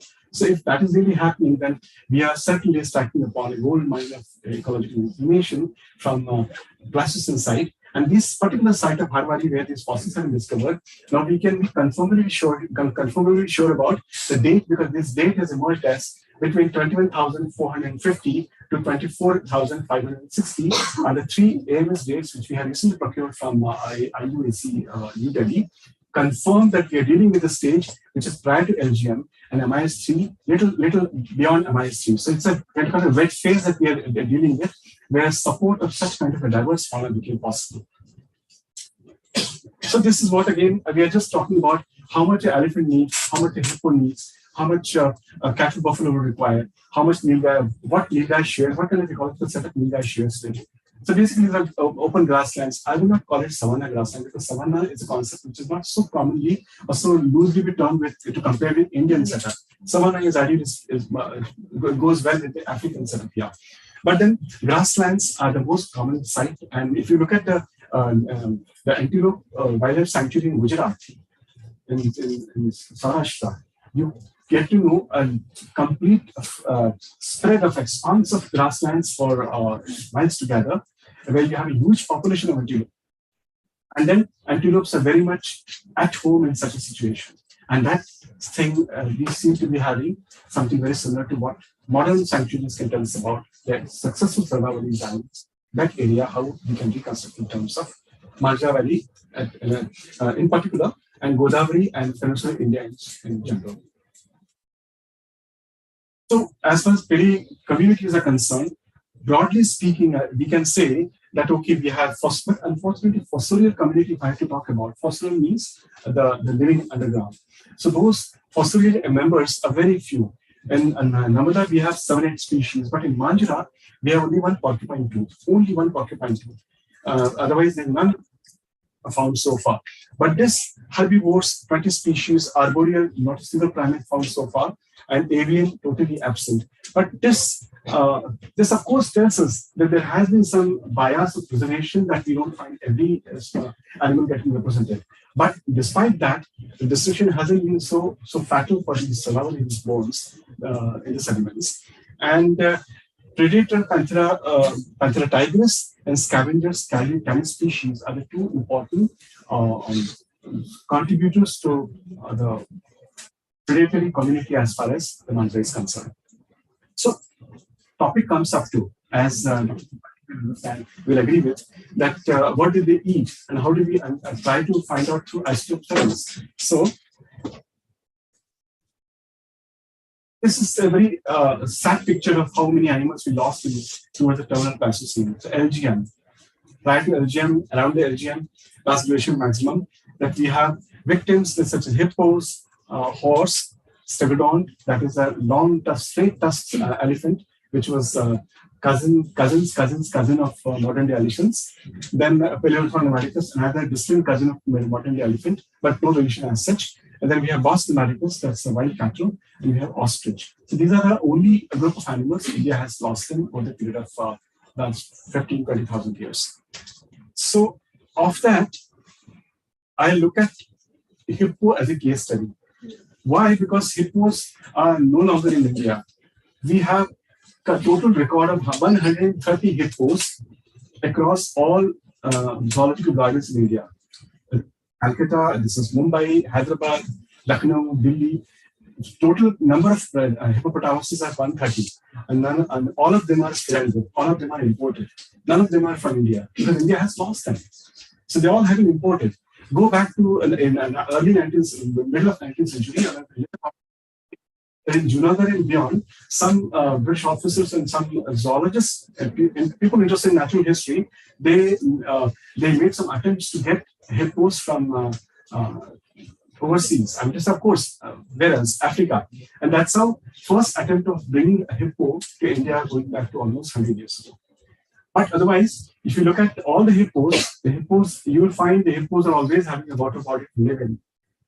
Beyond water, it cannot survive. It's like a four-legged fish that cannot stay out of water at all. So this is a very strange, curious situation that it is a mammal, it is a terrestrial mammal, and yet it needs so much of water. And when we talk of LAD, last date of appearance, then question comes to that of all, why hippo hits the list? Why hippo is first in the list of those which lost their survival in India altogether? So obviously, when we look at the water dependence so much, water becomes his home from the birth to death. Even for mating, they go to the water. The birth is also in water. Elephants. I don't know if the elephants go into water for birth, but hippos do have water as place for all activities. Besides that, without water, hippo cannot be even thought about. So, was it something that Algerian time or prior to Algerian time that the conditions have become so arid and harsh and hostile that the water bodies started shrinking? Was it the situation? Now, there's another question of we find hippos disappearing at different levels in different parts of the country. When we go into the Shivalik and Northwest India, almost to places like near Islamabad, Rawalpindi, Jammu, and then come down to your Chandigarh and all this region, we find that hippopotamus, that is Hexapteron shivalensis, that disappears towards 2.4 or some million years. You don't find it continuing even thereafter. Work has been done to show that possibly heightened seasonality of monsoons left the hippos high dry. There's water bodies that are drying very fast, evaporation rates are very high, and for that reason, possibly hippos might have been lost from the landscape. Another interpretation came up that why should we talk only about monsoons? Monsoons are not only a source of survival of hippopotamuses. It's the life, it's the habitat. And if they're living in a habitat which is nothing but stagnant water bodies, then what controls the movement of water? What controls the movement of water in one place? Why water can be stored in small pockets where it becomes a bell or a marsh or a water body where these animals are living happily. And if that tries, then yes, then parallels were drawn from Africa. Very well-known field biologist who passed away, unfortunately, at the age of 85 plus, from Africa, is Dr. Eltingham. He brought out several publications, and then they had another person called Rowan. He brought out publications, and through them, we know so much about hippopotamus type. Hippopotamus, those two types, one is a pygmy and one is the water hippopotamus. So we looked at how different these two are in their modern environments and what comparison we can make using our hippos, which are of course extinct, with that of modern hippos. Because when it comes to comparative studies or making analogical observations, for elephants, we can always go to Periyar, Mudumalai, and Assam and so many places. Kaziranga, I have spent time in Kaziranga and I have taken a very interesting clues from Rhinoceros ecology from the elephant. But what about hippos? For hippo, we have to depend on African cost of modern times. So we look at hippo as an ideal candidate for ecological reconstruction. Here is a hippo just basking in the sun, but for a very limited time, not more than an hour and a half or two at the most. And we have two types of hippos. I'll just share some brief information about hippos because not many of us will be so familiar with hippos here. Sorry? Okay, yeah. Am I out of running time? Okay. Unka. About 10. Okay. So these hippos we're looking at is one of the best signatures for ecological reconstruction. So if you look at this hippo, this is a forest hippo, this is a water hippo. It has to spend all his life in water. You see the placement of his orbit and nostrils. And look at the orbits and nostrils placement in this forest dwelling hippo. The size is small, not more than 600 kilograms. And weight is massive, 3 to 4 tons of the animal. So this water-dependent animal of this one, and then look at this hippopotamus adult stage, how they differ from one another. And a human as a scale, you can figure out the size and dimensions of this animal. And look at this past distribution. If you look at the past distribution, there are multiple number of species like amphibians and capensis and constrictors and so many. They're all from different parts of Africa, including Madagascarian pygmy hippo and Nigerian pygmy hippo and Liberian. So pygmy hippos are only found today in Ivory Coast and Liberia, which are known as Coreopsis liberiensis. So this, looking at modern times, what is happening to hippo habitats shrunken to such a small area that we have in Africa from IUCN data, we have these small pockets where the hippos are found today, but they are hippopotamus amphibious, not hexapteron amphibious. These hippos have 4 incisors in the front, and upper and lower jaw, whereas Indian hippopotamus has 3 upper and 3 lower, so it becomes hexapteron, and this is called tetrapteron. And then if you look at the Indian hippopotamus, you see it's studded with hippos. The map of India is blissfully studded with hippos. So you have Hexapteron shivalensis, Hexapteron pneumaticus, Hexapteron pelindicus, Hexapteron deccanensis, multiple number of species which have been reported so far.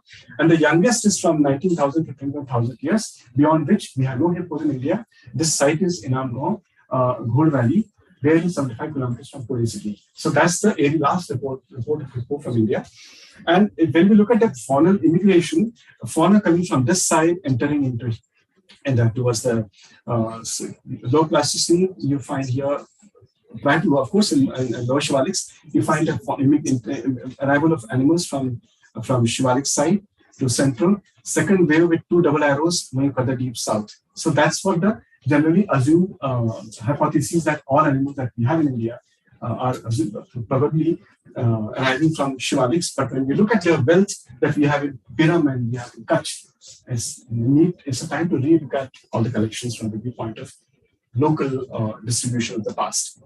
Then, surprisingly, hippos have been the relatives of whales. So that genetic data tells us, skeletal data tells us. So what we are looking at is here that Apiregenus, today Apiregenus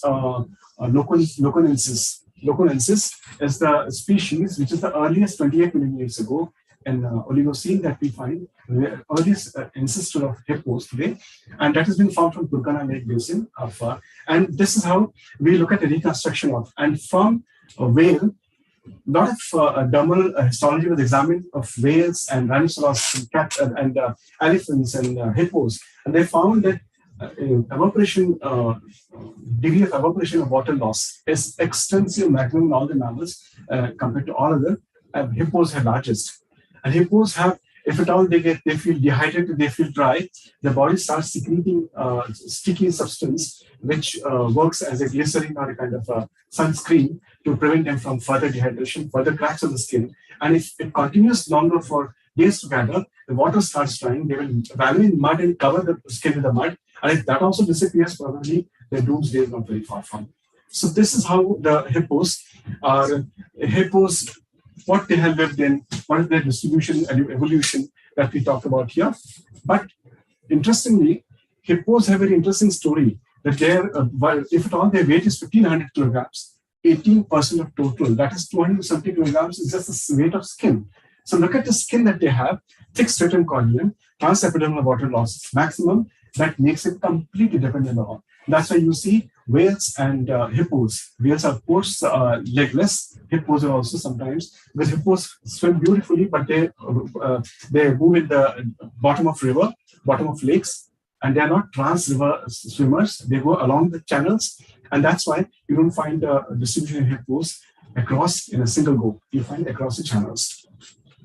And that's the benefit that hippos have. Plus, when we've having seen that, we wanted to see what vegetation has to talk about. So we found a palynological analysis of the sediments. We found a huge list of plants which were analyzed by Dr. M.S. Chauhan from BSIP Lucknow, and he gave us a huge list.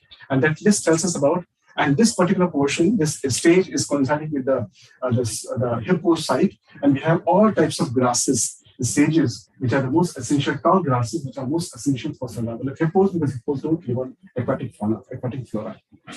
We also wanted to see what really happens with what is the diet of rhinoceroses in winter and summer and monsoons. So monsoons, of course, we couldn't bear because it's a flood in time, but we went in the winter and we found that we collected dung samples of rhinoceroses, examined their palinography and palinology, and you can see in the distance the elephant herd coming. So we have to be very careful in moving away from the site because distance may look far off, but for them it's very close to attack upon us. But here, this dung turned out to be the most important source of information that tells us that in wet season, dry season, and the pollen profile based on present study, that is in winter, what kind of families we went down to the level of. So this is another analogical study which is present exactly to the past. There's a hypothesis of Charles Lyell. We follow religiously and we find the results amazing from the fossil record. So this is how monsoon diet, spring diet, winter diet, all has been documented by other scholars such as Manju Banerjee, one of the very important scholars in rhinoceroses, and also Lawrie, who has worked on Chitwan National Park in Nepal. So pollen profile that we find from Manjula Valley is such rich record that we are looking at the vegetation supporting fauna and the landscape supporting some of the vegetation. It came such complementary to each other, and that's how we find Manjula as one of the most important sites. Another 2 minutes I'll take, I suppose. Ecology diet foxy-free hippos, and it is here that when we examined this hippos and elephants, their tooth enamel for stabilized of carbon oxygen. And it was, of course, done by my dear colleagues and friends, Dr. Rajesh Agnihotri from BSIP and Dr. Shukriya Chakraborty from IITM. So this data that we have from, which clearly tells us that we are dealing with a very, very pre-Aegean phase where there's a aridity and the C4 dependence is extensive, and we don't find them at all depending upon any kind of C3. So these tall grasses are confirming with the basis of what we see here. And next thing which I'll be talking about is how we don't leave any milestone unturned, such as show me your teeth and I'll tell you who you are. It's an adage, very famous adage by Professor Carolus Linnaeus. Sorry, not Carolus, sorry. I can't get this name up, certainly. Okay, this gentleman was the father of world paleontology, who studied for the first time the fossils from caves, mastodons and bear from caves, and he came to the conclusion that they are not just died around as part of punishment from the typical church rules. He said that they go beyond that. He was one of the first people who dared saying that these fossils are much earlier period. So this is Georges Cuvier. Georges Cuvier is his name. So following that trend of how teeth can be so important, we have herbivory, we have omnivory, frugivory, carnivory, eating fruits, eating insects, insectivory. So how these all different dietary preferences evolved, how the preferences were met with the dental architecture. And that is something which I find very interesting, and it takes us to an entire different world of macroscopic world of tooth enamel. And in that world, what we find is examining these tooth enamel. Of course, this is a human tooth, but when you look at this enamel macrostructure and scanning microscope, we find the tail is very, very interesting because from heredity and domestication, cattle teeth from lower Pleistocene to modern cattle teeth from slaughterhouse. Slaughterhouse has been my very repeatedly have been going to slaughterhouse to collect the bones of cattle, buffalo, and sheep and goat from Cornwall, because these bones are very, very useful for us to see what really was happening in the past. We took long bones to study bone histology from a modern day slaughterhouse, and we took domestic animals from archaeological sites and fossil sites. So when this was done on the cattle teeth, we found that when this black part indicates very, very higher degree of adaptations to fight against abrasion. Enamel is like a Suraksha Kavach. It works as a kind of protection to dentine and everything underneath. So this kind of a study allows us to understand how much of adaptation, biomechanical adaptation these animals have gone into in their teeth. Because teeth are everything. We rush to dentist, but animals cannot. So how the inbuilt sort of resistance and genetic improvisation that they have been from the times of post-Mesozoic, when mammalian evolution just started taking place, multituberculates, which were the smaller guys, but they had a larger prismatic enamel.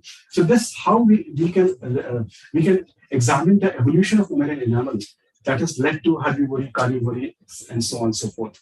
So this is a very important branch of study that is just to have a lot of literature about. Here is a carbon isotopes from elephant. Elephant story is also very interesting. Elephants, as far as the Pleistocene and Miocene, there was much dependence on C3. But as we come into Namada and Majra, we have more of C4. Surprisingly, I guess 2 minutes. Yeah. Surprisingly, yes, 2 minutes. Surprisingly, we have more dependence on the C3 vegetation in the terrain which concentrated hippopotamus. So again, stable isotopes are also conforming to changing ecological conditions in Majra.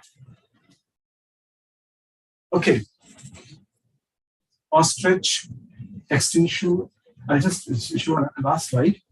How world has lost so many animals in different parts of the world. We have lost 50,000 years. We have lost nearly 150 genera and species. But then, where is India? We have no knowledge from India so far. So we look at this late Pleistocene fauna of such massive variety, such diverse variety of large mammalians, from Rhinoceros to all so on. But then we can move further. We found megafaunal extinction in India, which leaves these many survivors, and ostrich, hippo, horse, stegodon, cattle are the losers. They have lost. And these are the dates the confirmed dates on the fauna. You have cattle. Cattle, the history of cattle is very interesting because it just dies out, but it has given rise to domestic. So it has a kind of local domestication. The cattle, wild cattle has also been adopted by local populations, prehistoric populations, to domesticate them. So we find transformation of a wild to domesticate. Hexapodon of 19,000, Equus Americus 21,000, Pelusilon 24, Stegodon 26, and ostrich 17,000. These are the last date of appearance for all these animals from fossil sites. So this is how we look at the study of fossils. But when we look at the study of fossils, we need to have a museum. And museum also has to have a branch to popularize the subject of paleontology. So like we all are gathered today here, let us also think about what museums we have in India. How natural history museums can be such wonderful powerhouses with knowledge about our own ecology, our own natural heritage. So that's why we need such development of such fossils, the natural history museums. But surprisingly, we are also very fast losing the prehistoric fossil record. Such within the middle of Yogeshwari, we are in Mumbai, in the Trapian, we have this frog. Now imagine these all fossil sites are being lost through the land sharks. Land sharks are very active in building the buildings at the cost of our heritage. So think about these fish and such deep time fossil fauna, which could have been heritage landmarks for Maharashtra, for Mumbai city, are also being lost. So this awareness of public awareness about heritage conservation, not just modern day, but also prehistoric, is equally important. Philatelian fossils are also equally important there. We see the movies, we see the Jurassic and Ice Age and so on, and also stamps and these very things which emerge as Aesop's fables and all that. So we look at the man-animal interaction at various levels, which has to be understood in context of time and culture. And then site museums, how we need to have museums, how we need to celebrate dates like International Fossil Day. I'm so glad it's finally being celebrated here. The World Natural History Day, World Taxonomy Day, Evolution Day, Paleontology Day. Like that, we must declare these dates so we'll have more of participation of the young audience, which are the building blocks of tomorrow and today. Thank you very much.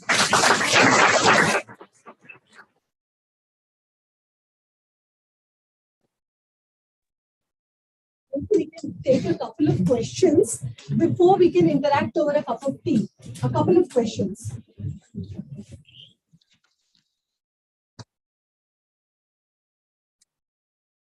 May I add something? I'm VP Mishra. May I add something? Okay, I think VP Mishra, sir, the Vice President of Paleontological Society of India, he is connecting from there, and sir, he wants to talk to you because Yes, he sir. himself is a mammalian. Yes, sir. First, I must congratulate you all for organizing this International Fossil Day. It was a very interesting talk by Dr. Sathe.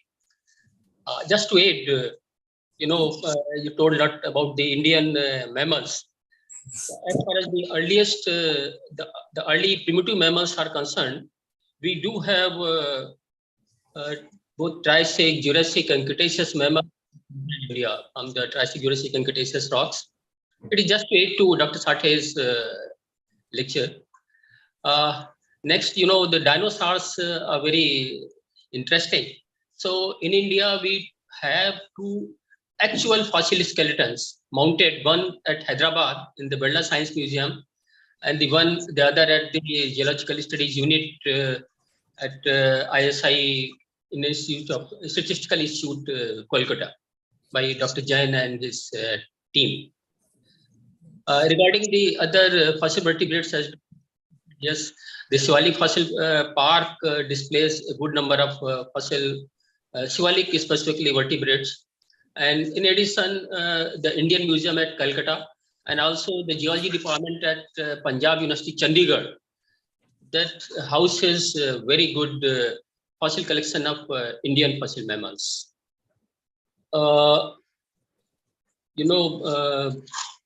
As far as the hippopotamus is concerned, as Dr. Sathe has told that the Shivalik one or the earlier one was the hexapleurodon having 6 incisors. The present one has only 4 incisors.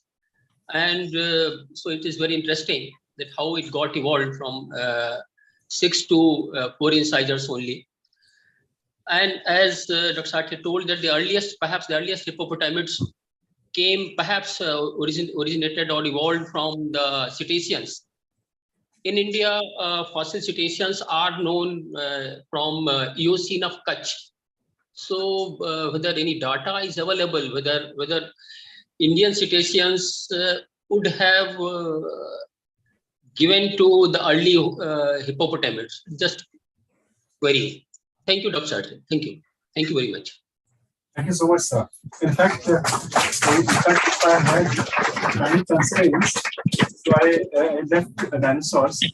But at the same time, I just felt that, the history of life should have been continuing right from dinosaurs, and perhaps even from Dakshina Jaderi from Naxal and Uparatti from Karnataka and Andhra Pradesh. But I just avoided that because we had a time constraint of, and I've been multiple times reminded by So another thing that we have been doing is, if we all remember, last year's Fossil Day, Pune had Dr. Morbe speaking. And we already spoke, the last year's theme was preservation of fossil sites and popularization of fossils. So that is when we had a complete almost 2 hours talk on dinosaurs, and also about creating different fossil parks, including, sir, you spoke about Shivalik Fossil Park, and Dr. Morbe spoke about creation of roviary. And that's why today we stuck to quaternary and mammals. And the most interesting part which he presented today here was the rain shadow region of peninsular central India, where today it's a rain shadow region. It is almost barren, and there we are getting such beautiful mammal fossils which tell us that in the past this area was full of water, was full of monsoons, and had rich calorie forests. So that is one of the best takeaway that we had from him. Before we have a question, I'll take one question from there. Before that, I need to tell you all that this year's fossil, every year we have Geoheritage Day or Geosciences Week, which is celebrated internationally. This year it was celebrated from 9th to 15th of October, and 12th October was designated as the International Fossil Day. I'm happy that this, because it was a weekday, we didn't do it on the 12th, but at least on the culminating day of internationally, we are having this day. Additionally, in India, this chapter and this lecture and this session is opening the celebration of International Fossil Day.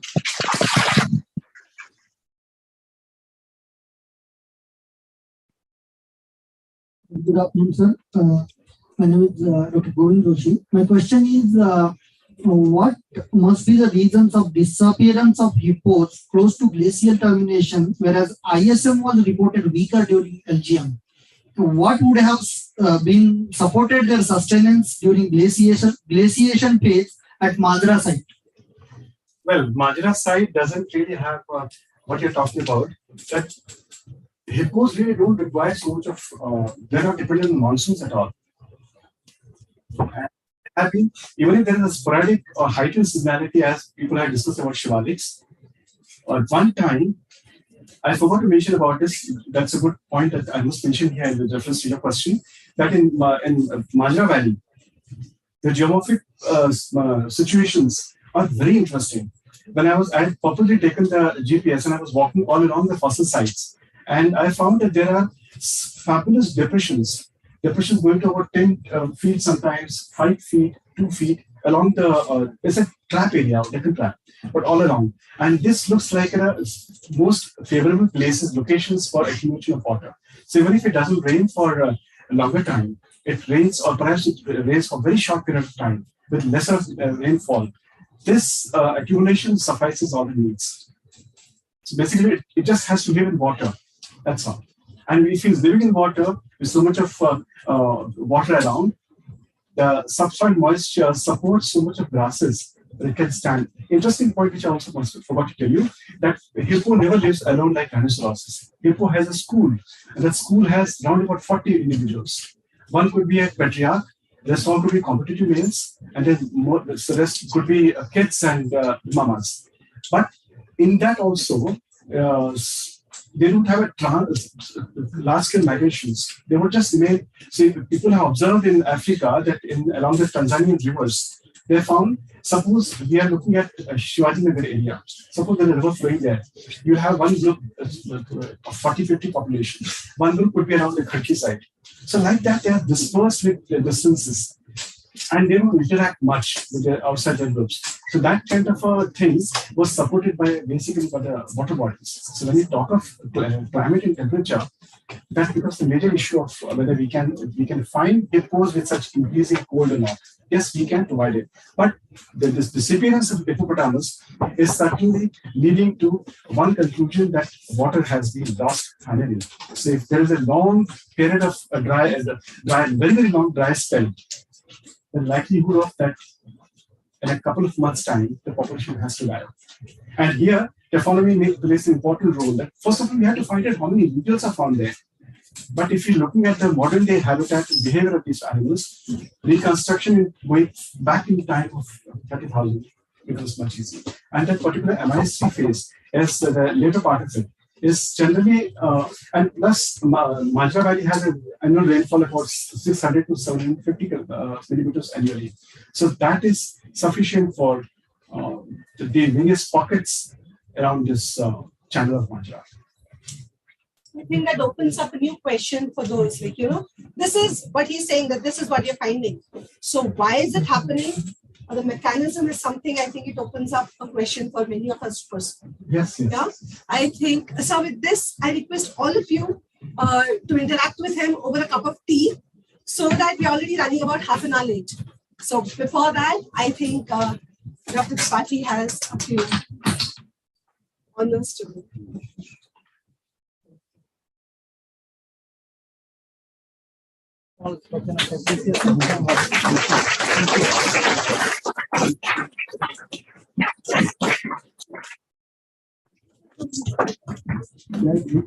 नहीं तू भी नहीं हम please come ना अच्छा मैं ऊपर नहीं चढ़ूंगी आप कर लो प्लीज कम ना you want okay stand. Thank you.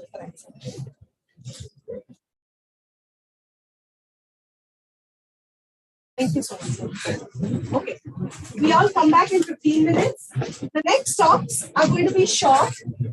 Now, okay, I think we all. So we all meet for a group photo first. The next 3 talks are not going to be that long, about 20 minutes each, 20 to 25 minutes, and they'll be more specific to more to address the students. Yeah, all right. We can all meet outside. So we will quickly have a photo, and you have your during the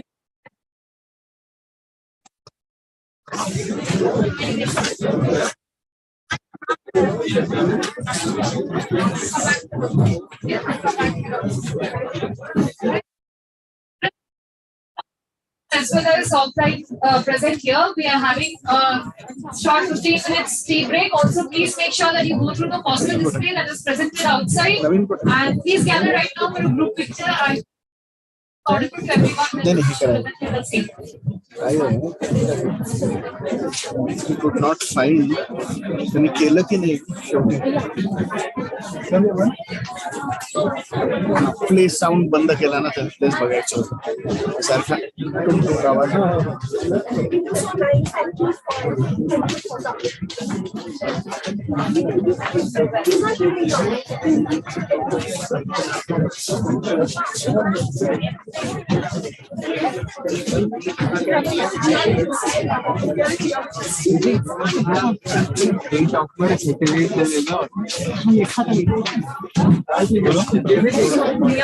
कि हम लोग ना ये काम करते हैं सब में से ये निकाल के दे देंगे सर ये सब खाली बाद में रखो मतलब जब जाएंगे तब लेके जाएंगे अभी लेके जाएंगे मतलब इन सबका जो कवर है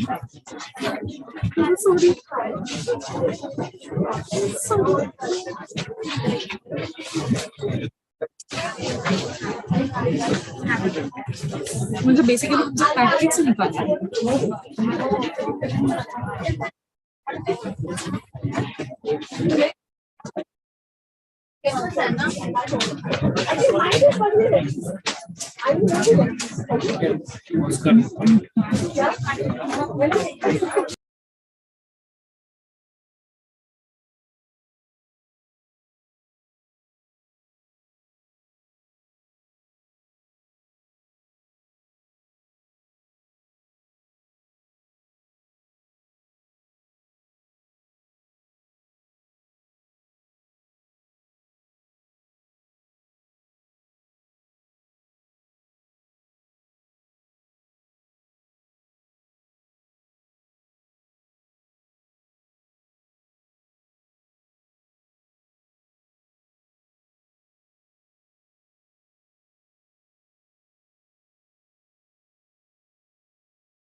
क्या हुआ?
हाँ कर दिया है।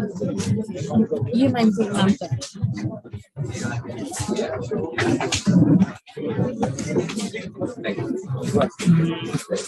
ऑन नहीं है। सेकंड नहीं कुछ आवाज नहीं। जूम का तो अनम्यूट कर दिया है।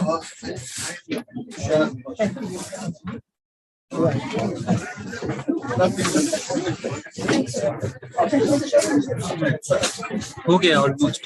हाँ अभी हो गया।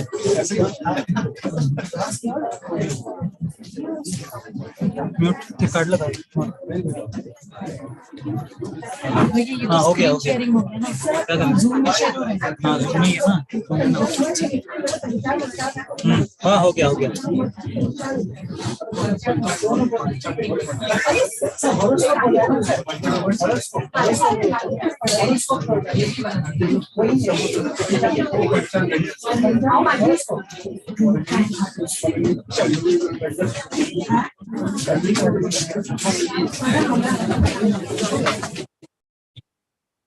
Welcome back, everyone. So we shall now begin with our invited talk sessions.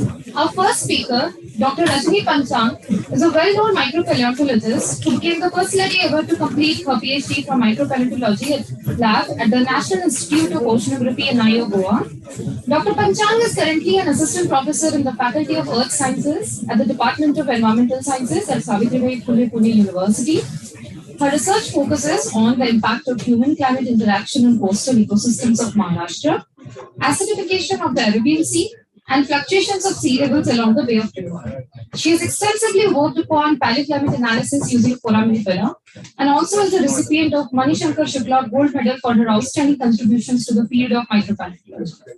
She has tenanted scientist appointments at Agarkar Research Institute, Pune and ISEC Pune before joining Pune University. Let us welcome Dr. Rajni Panchang for delivering a talk on the giants of paleontology, foraminifera.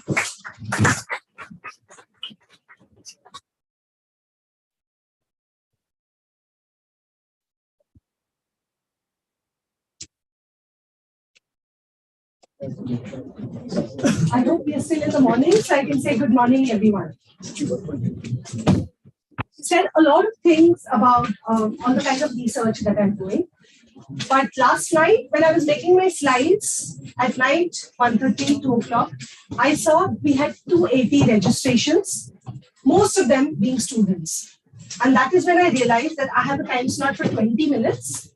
And the minute, if I don't talk about the basics, if I don't tell people what is foraminifera before, there's no point of me talking great big science. So there will be a few slides,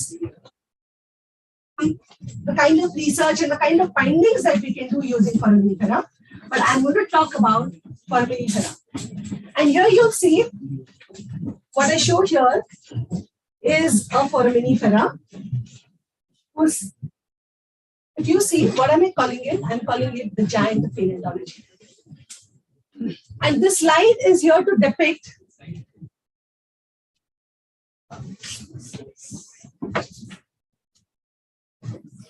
is it working? Yeah. These are actually how foraminifera look. And so you will remember, or you will be reminded of small shells that you might have collected. But the forams that I'm talking about, the short form of foraminifera is forams. And you will see that here, this is a sizably bigger species. And you'll see that this is a scale of 1 millimeter.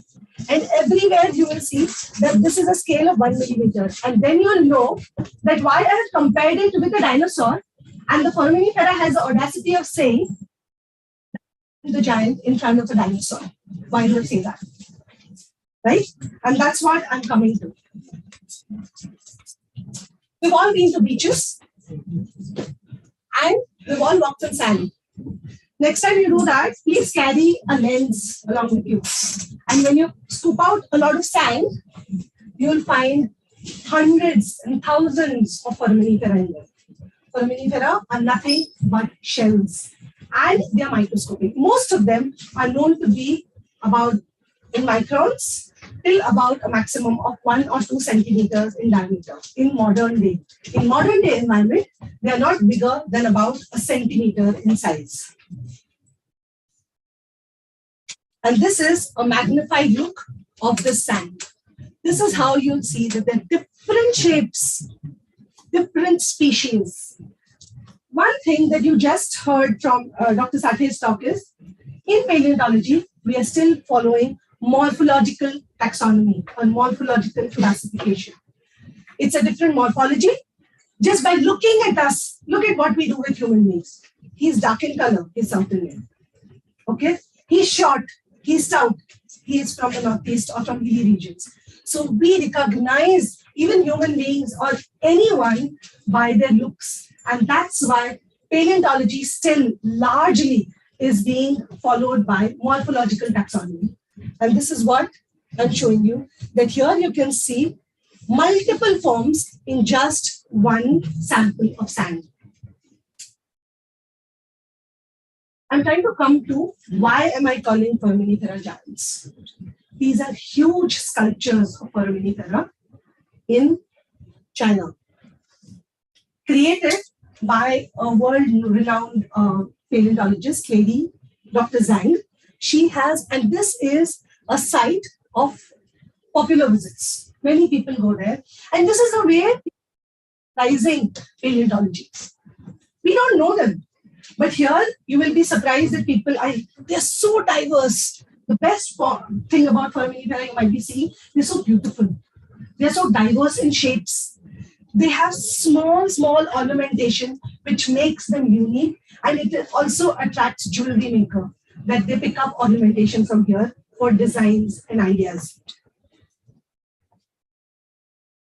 So, national conference called the Indian Colloquium on Micropaleontology and Stratigraphy, where I had almost 200 paper abstracts, out of which 80 of them were submitted on foraminifera research. Why are people doing so much foraminifera research? Why is there this international organization which is celebrating its only years? We have a complete journal which publishes thrice a year only on foraminifera research. And it's a matter of pride that recently the 50th award was given to an Indian for outstanding contribution to the field of foraminifera research. And you will see that even in the country, you talk to people who are anyone who is dealing with micropaleontology. We have so many budding geologists here. Half of them want to get into the oil industry. And that is the reason why all the students.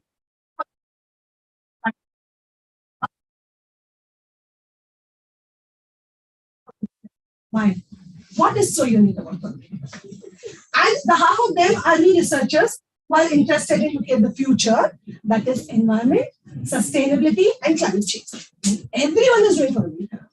So what makes it unique? What's the big deal? Deal is it is versatile. It is applicable in several fields, several applications. And there are several more applications. I can talk to you, they're not here. When I wanted to put them, my arrows were so big, I'm like, I can't put anything in there. I just wanted it to look more attractive. So I just put in a few applications there, right? So can you see paleoclimatology, something related to the atmosphere, oceans, change in ocean currents. You can think about it, and they're all related, but not so related. Okay, so what combines them? What joins them together? What joins all these applications together? What are foraminifera? I don't know if any one of you realized, but what joins them together is environment. Oceanography. Why paleo? Past. Oceanography, past oceans. What changed? The past oceans have changed because the environment has changed. Paleoclimate, climate has changed because the past climate has changed.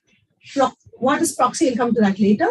All this, if there is anything which is important, that is the environment that binds them together. And that's why foraminifera are good environmental indicators. And why do I call them as the giants? We just had Sir today talking about megafossils. He spoke about hippo fossils and rhino fossils. I showed you a dinosaur, and still I'm saying foramin is a giant. Why? It is because of its versatility, of how much it is pursued and people want to understand it. What are they? The main thing, everyone studies foraminifera, but what people don't understand is why, is because it is sensitive. It is single celled. So if you have a single celled, something which is single celled, and you have a human being will adapt to small changes. If there's change in the temperature, it starts snowing, I just wear warm clothes. But that one foraminifera, it will either move away or it will die. Okay, so smallest it is at the base of the food chain. It is an animal. It is a protist, a single-celled animal at the base of the food chain. It is a primary consumer, and because of that, if there is any change in the environment, all the changes happen within one cell, and that's why it responds faster. And that's why it's a very good environmental indicator. What is the next thing? Because it is small in size, most of them, the 2 centimeter or 1 centimeter ones I'm saying are generally found in coral reef areas where you are finding the environment is very conducive. That's why they grow to those large sizes. But otherwise, 400 microns, 500 microns is a big size in itself. 1 millimeter itself is quite a big size. So if you see, because they are small, they are abundant. I just showed you that finger with sand, and it had almost 50 or 60 forams. So a very small number. He was just talking about minimum number, right? He just said, for doing reliable observations, you need a minimum number. In foraminiferal studies, from every sample, we pick at least 300 specimens. We can make a reliable interpretation using that sample. So if I'm doing 100 samples, from every sample, I'm using 300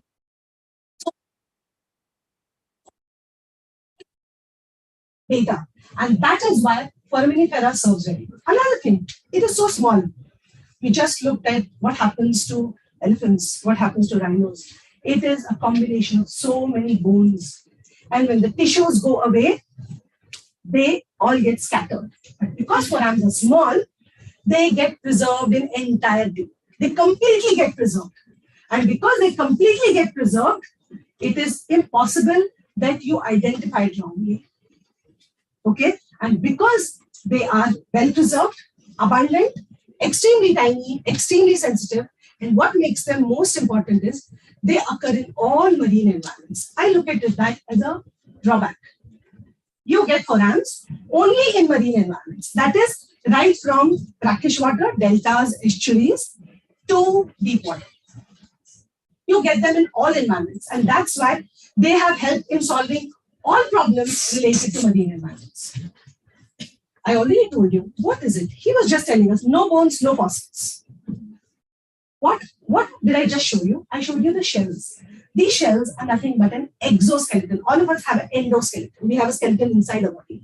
This is a skeleton outside the body, and inside it's just like any amoeba. It doesn't have a shape. The internal body doesn't really have a shape. It's the protoplasm which stays in the shell. It is single celled, and the shape is given by the exoskeleton or the shell, which is called a test. We also have soft body forms. That is, it doesn't have exoskeleton. But they're of no use to geologists, or limited people are more and more using it. They're trying to understand it. But for a long period, it's not of much use to geologists in using paleontology. The reason being they don't get preserved. Any soft body, it decomposes, it disintegrates. But the bones, they get preserved. The shells get preserved with time. A modern day, this is the outer shell, and inside the dark thing that you can see is the protoplasm. Okay, and people, just like he said today, we are looking at live animals, and by looking at their behavior, their activities, their preferences for environment, we use them to understand the past. Similarly, even today, people are studying modern day animals to understand what might have been the environment in the past. So this is how it looks, and what you can see is this black thing is the shell. Outside is the endoplasm. Sorry, is it? Yes. And what happens is this ectoplasm covers the shell, and that's why till a shell is alive, till an organism is alive, it doesn't dissolve. It doesn't undergo any kind of dissolution. But today we are using them for understanding ocean acidification, because once they die, the ectoplasm decomposes, and then the shells get exposed to dissolution if there is ocean acidification, right? So that is one application that you have. Another thing, why is it called a foraminifera? It is called a foraminifera. Here you can see it is just one shell, which is made up of several chambers. You can have single chamber forms and many chamber forms. And here you'll see, this is the aperture, multi-perforate aperture. And every aperture, it starts going from one room to many rooms. And as it grows, it moves, the cytoplasm moves from the mouth or the aperture of the first room into the next room. And from the aperture of that next room, it moves further. And that's why you have a pathway, or you have a hole which connects the first chamber to the last chamber. This perforate aperture is common throughout. And this connection is called the foramen. And that's why they are called foraminifera. They are alive. What people are trying to do is, you don't know when you collect them, they are alive or not. So they are, rose Bengal is used to stain them, to stain the live protoplasm and see that what is their distribution in a particular environment right now. And then by understanding that, for example, this environment is oxygen depleted, and in that I'm finding fine grained sediments, I'm finding a lot of whatever the environment is. So when they find such an assemblage in the past records, they correlate that the same environment is there in the past record. So that is how why do we study the modern environment? Just to understand, correlate the modern distribution with the modern environment and go and correlate it with the past records. What kinds of exoskeletons, right? These are the organic wall forms. You find organic wall forms, pectin or chitin as they're covering. These are the soft body which contribute to the oil that is formed, but they do not get preserved for shell record, for paleoclimatic reconstruction or paleoenvironmental reconstruction. And they are found also in fresh water. That's why I said almost exclusively marine. So you do find these also in fresh water. So then what does it say? I'll go to the next slide. Let us understand. These are agglutinating forms. What are they? They agglutination, sticking together. Lot of sand grains sticking together. And the sand grain, what? It can be of any material. It doesn't say if it is quartz or it is mica. Here you will see it has used other foraminiferal shells to form its shell. Right? So these are organisms. Now what does it mean? It is using any material to protect it. Whatever, it just wants to protect itself. The composition you might be seeing, older people who didn't have a lot of calcium, milk, or nutrients, they have weak bones. Whatever you eat, you are what you are. Your composition is what you eat. That is what this shows. Siliceous form. we can have a siliceous shell. But 90% of the foraminifera are made up of calcium carbonate. Okay, 90% of the foraminifera are made up of calcium carbonate. So what do you understand by soft-bodied? I said soft-bodied forms are found also in fresh water because it is depleted in calcium carbonate. Agglutinated, where will you find agglutinated? Where again calcium carbonate is not there, but a lot of free substrate is available. So you can understand that it's just its chemical composition environment where they were deposited or where they were formed. What is it about foraminifera? There are two kinds of forams. Either you have benthics or planktics. Benthics are those which live at the ocean bottom, and planktics are those which float in the water. You can understand they are bulbous, they are globular. Because of that, they have a buoyancy so that they can float in the water column. But these are flattened along one axis so that they stay at the ocean bottom and take the overlying water pressure, right? Now, but what is the thing? So in case we are looking at environment of deposition that all oil industry people want to know, we want to know what is the environment of deposition where was there enough sedimentation? Was there enough low oxygen so the organic matter did not get decomposed, right? So when we want to know at what age was it formed. If we want to know such things, then we are interested in looking at the benthics, which is the deep ocean. The ocean, which starts from around 0 meters depth to about 5,000 meters depth, has got different processes, and you find benthics everywhere along the ocean, right, or along the base of the ocean. Only thing, as I go ahead, I'll show you. And so if you want to know paleoceanography, change in water condition, if you want to know how the currents changed, how the water column changed from the top to the bottom, then you need to look at the planktics because they live. And what do? How do they form their shell? Where does the calcium carbonate come from? Where does the silica come from? It comes from the surrounding. Calcium carbonate, C, Ca, O, and carbon. Oxygen, calcium, carbon. It takes it from the surrounding water. Whatever is there in the water, it takes it to make its shell, right? So there is an equilibrium that whatever is taken in by the shell is in equilibrium with the surrounding water. And that's why the shell chemistry is a very good reflection of whatever is the concentration of the water. And that's why, again, foraminifera are used to understand, even if the water changed, even if the climate changed, even if the oceanography changed, it is telling us about something that has gone away, but the forams hold within them and get buried. I call it a fossilization potential. It gets preserved, and because it has a hard part, it gets preserved.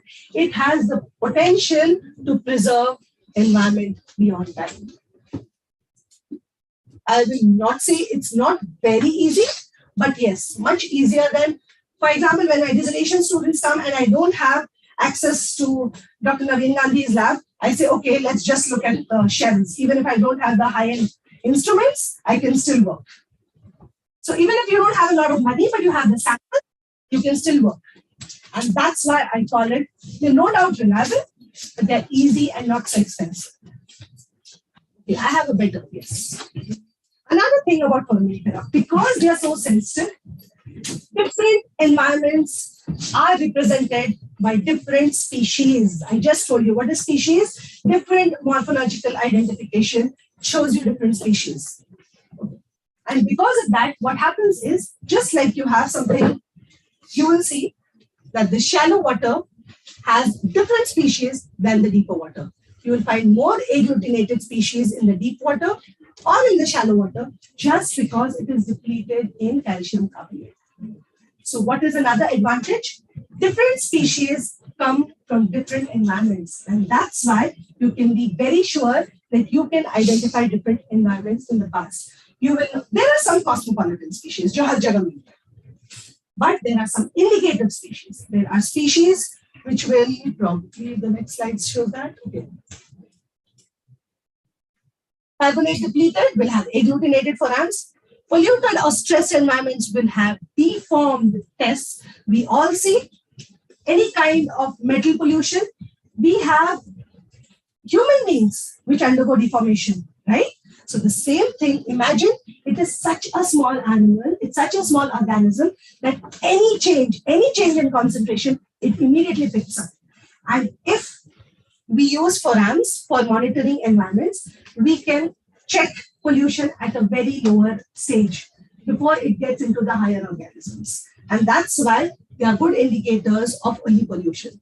Shallow water environments, which are more turbulent, show different kinds of species, and deep water or oxygen depleted zones show you different kinds of species. And that's why just species distribution across time gives you forams work as very good proxies for them.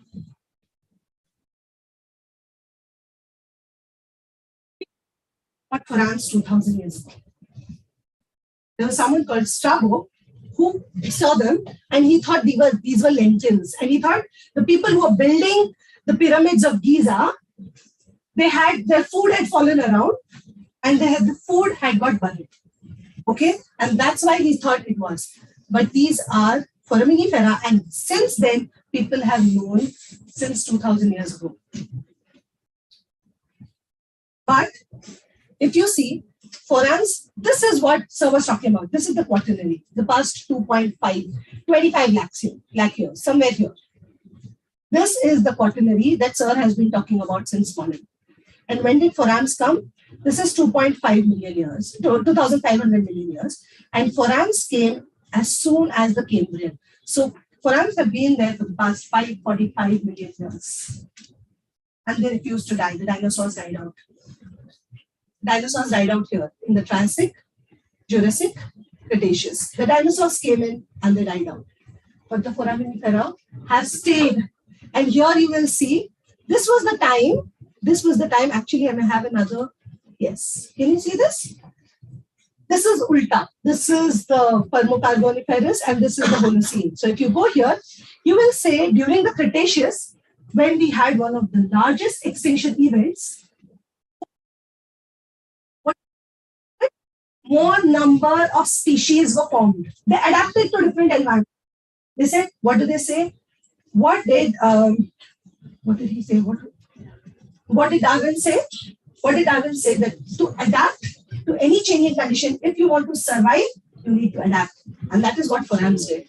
And you'll see that despite forams coming in somewhere here, some of them went extinct, but the smaller ones, which we see today, radiated to form more forms. And that's why the planktic forms, the water, which is more sensitive, which changes faster, have the planktic foraminifera, which have short ranges, but they radiate. And they show changes, not just in their forms, but also in their isotopic composition. This is one here. This is total foraminiferal number. And this is ore production. And this is the increase in suspended load. A river body gets polluted when there is a lot of sand, silt, clay, which is coming in. A small case study in Goa, which showed that here you had Mandavi and here you had estuary, you had Zuari. In one place, the total foraminiferal number was going down. In the other place, the total foraminiferal number was going up over a period of 30 years. And it was, how was that possible? It was possible because North Goa has iron ore, South Goa has has manganese ore, and manganese is no more in trend. Manganese has stopped being producing. And that's why the manganese mines, which were the drain which was running into the rivers, had stopped giving any pollutant into the soil. So it shows that they can help us in very good pollution monitoring. I already talked to you about this, deformed shells. Like he was just saying, I call it sedimentary forensics. So what you can do in distribution, you can study pollution. I'm about to finish, 2 minutes. Like we can study environment. Here there's a pollution away from there. So you can collect samples across a lake and say, how is the environment today? That is called spatial sampling. Another one is temporal sampling, where you can go, or what most geologists do, they go to exposures and they look at exposures and they do temporal sampling. That is time series sampling. And when you do that, you can have short course to long course, get them back. Vibhas was part of this program. And then you can actually cut them in time slices. You date them, you cut them into time slices, you date them. On the basis of that, you can recreate 50 years data, 100 years data, 10,000 years data, 10 million years data, whatever you want, just because every time slice will have not thousands, I would say millions of specimens. And a very small amount of sample can help you. We have a record of glacial and interglacial periods. It has been done on the basis of foraminifera, isotopic signatures of foraminifera. Right? How does the isotope change? Oxygen isotopes, they change because of change in temperature. Whenever there's change in temperature, the oxygen isotopes in the water changes, and that is incorporated in the shell in the foraminifera. So here, again, the entire glacial interglacial cycle, it is understood on the basis of foraminifera. Reproduction in foraminifera also tells you about changes in environment. Here, the larger proloculus shows that it is asexual reproduction. The smaller proloculus, the first chamber, shows you sexual reproduction. Very simple thing. Sexual behavior of any organism is the most sensitive behavior affected by its environment. So whenever, this is a species called Rotalidium erectans. So this is just an example on Kali River estuary, where we found out just by reconstructive. So wherever you have, what did it say? Mean proloculus size is inversely proportional to salinity. So whatever, if it has a larger proloculus size, it didn't favor high salinities, right? So whenever more salinity, so on the basis of this was reconstructed that wherever you had larger forams, you had lower salinity. Larger proloculus, you had lower salinity. So just the abundance of them were calculated because it is a high salinity species. So if it is a high salinity species, it prefers high salinity for sexual reproduction.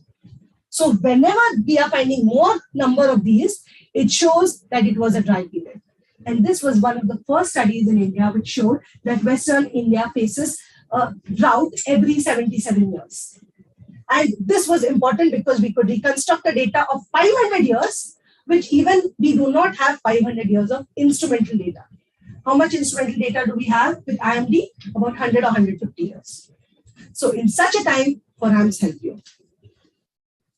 Yeah, this is another one where again we've used species to reconstruct the oxygen minimum zone. And yes, this is very interesting. I think the next one is very interesting. What is this? Orbital variation. This is the last slide. What do we show? The main climate of the Earth is mainly decided by the radiation budget. Radiation budget, how much sunlight is coming in, how much sunlight is going out, how much is being trapped, how much is being reflected, how much is being refracted, right? We all know about the Milankovitch cycle, where they talk about the orbital variations. There is cyclicity in the orbital variations, that after every 26,000 years, the axis wobbles. It moves from here to here. Every 41,000 years, the degree of tilt of the axis, there is a shift. After every 1 lakh years, we move into a glaciation. Again, how was this calculated? Again, a deep sea benthic foraminifera, which shows a glaciation at every peak. And these smaller variations talk about the 41,000 and the 26,000 year cycle. So that is how well forams can help. And in a time when we are talking about difficulties in not understanding, is it man-made or is it natural? Is that whatever change in environment, is it man-made or is it natural? People are doing culture studies. People are doing biological studies in closed circuit observation. This is something that people are doing in the lab. I go and do it in field. We set up laboratories in the field where you make in situ experiments, which are called eco-causal experiments, where you go there and you change temperature, you change the amount of organic matter supply that you get, and you keep sampling that data to understand how organisms are responding. Are they increasing in number? Are they decreasing in number? Is only one species dying out? Is a new species coming in? Are they growing larger sizes? Are they reproducing faster? Is their chemical composition changing? All these things. And that's what you name it, and you'll find most people, when they don't get an answer to a marine problem, they all move to forams. And that's the reason that I call that foraminifera are the giants of paleontology. And most of the people in the world are studying forams. Yes, I just wanted to introduce you all to this, that when you all do forams, why? Understand what is its basic inherent capacities so that you can use for applications. Thank you.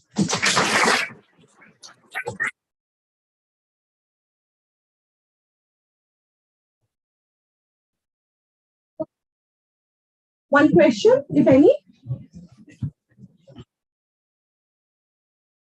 Either they understand. Yes. What's the general age of a foraminifera? Like how long do they live? Okay, you're talking about lifespan of a foraminifera. Okay, lifespan, just like I just want to tell you that you have only, you have about 50,000 known species of foraminifera, out of which 10 are extant, means living. 10,000 are extant.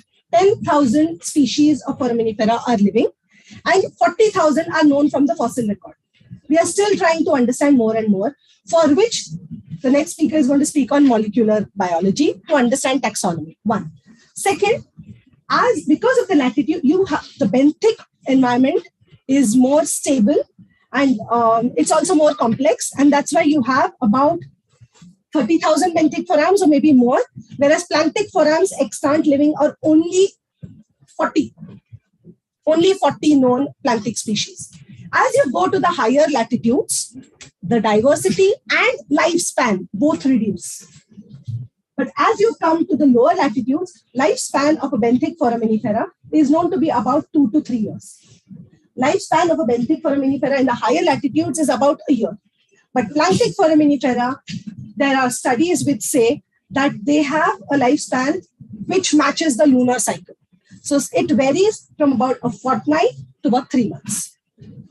Don't we, is it a drawback, like in reconstructing annual paleoclimate studies, using an organism which lives like for a month or a week? So is it a very reliable source? Okay, we do not use foraminifera for annual. There's a major reason for that. There's something called time averaging. What are you doing? You are looking for deposition, right? If you're looking for sedimentary records, very few places in the world have such a high rate of sedimentation, like maybe the Ganges, the Brahmaputra. But the major problem there is if you do not have a sediment record which can give you such a high rate of sedimentation, or you can pick it out. One. But what people are doing to understand annual is they are picking forams and they are finding isotopes from every shell. Because if you can record, that is in again microcosm experiments or in culture experiments, if they have grown in front of you, you know how well it has been, at what time span it has grown. So you can actually see if it grew every day, you can actually see every day's growth rate. You can quantify it in terms of temperature, pH, salinity. But generally, you don't use it for 1 year. People are now able to reconstruct something like 4 years resolution, 5 years resolution. But like you said, is it bad? You have large organisms which have a time span of 100 years, 50 years, 60 years. And here you have something which has such a small lifespan. So isn't the error much smaller when you have an organism which a smaller lifespan? The error is much less, because when you're looking at a body or a bone which is about 100 years old or 200 years old, whatever signature you get belongs to 100 or 200 years, right? It is giving you one data point for 100 or 200 years. But if you're looking at a foram, which has a lifespan of 2 or 3 years, I don't know, it was formed today or 3 years ago, but it's at least giving me something. I'm giving a data point for past 3 years. So isn't it a higher resolution for something from a larger animal? So it gives you a better resolution in that sense. Yeah, thank you. Thank you, ma'am, for this talk. Let's invite Dr. Tripathi to deliver a moment of appreciation.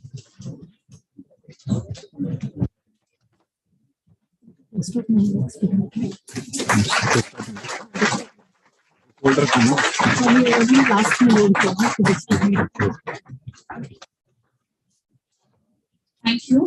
Our next speaker for the day, Dr. Devapriya Chattopadhyaya, is a notable paleobiologist and marine ecologist. She is currently an associate professor at ECS Department of ISET Pune. Dr. Chattopadhyaya has received PhD from the University of Michigan in 2009. She worked as an assistant professor at the University of West Georgia till 2010 when she joined ISET Kolkata.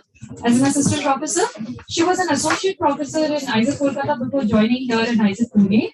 Her research is inclined towards understanding the response of marine organisms with a special focus on shelled mollusks to their physical and biological environment in the ecological and evolutionary timescales. She and her research team currently focus on field observations of fossils, studying modern organisms, using underwater observations, conduct laboratory experiments in aquariums, and use statistical modeling. I take this opportunity to invite Dr. Devapriya Chattopadhyaya to deliver a talk on life, date, and the very date, tracing evolution in deep time. Okay, thank you, Kritika, for such a long introduction. I'll try to be brief. Okay, so basically the idea of today's talk was to show that paleontology is not really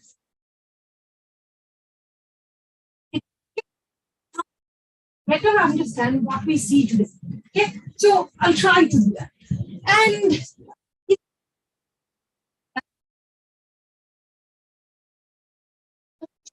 the general understanding of this field, and I cannot do that without acknowledging all my students, all my collaborators, and the funding agencies.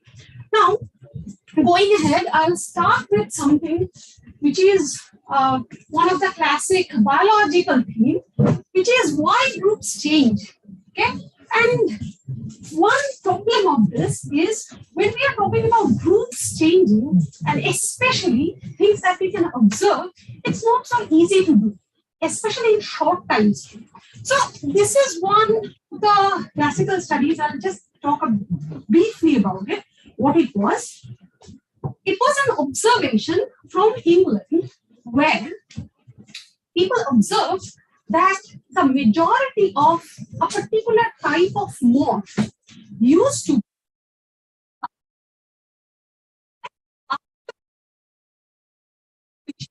be the industrial revolution, it started being dominated by the black color. Now, I think as a paleontologist or evolutionary biologist, our first question is what was that? Okay? And so if you're asking about people who are more interested in the social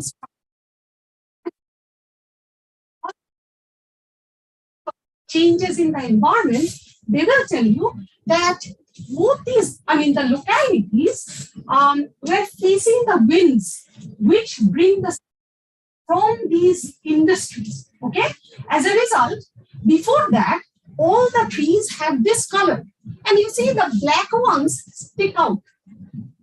The ones which are gray color, they are camouflaged. The moment you start putting a lot of soot with the wind, you started finding a completely different, where the gray ones stick out and the black. So you go to some of the textbook, you ask some of the people, they will say it's all industrial.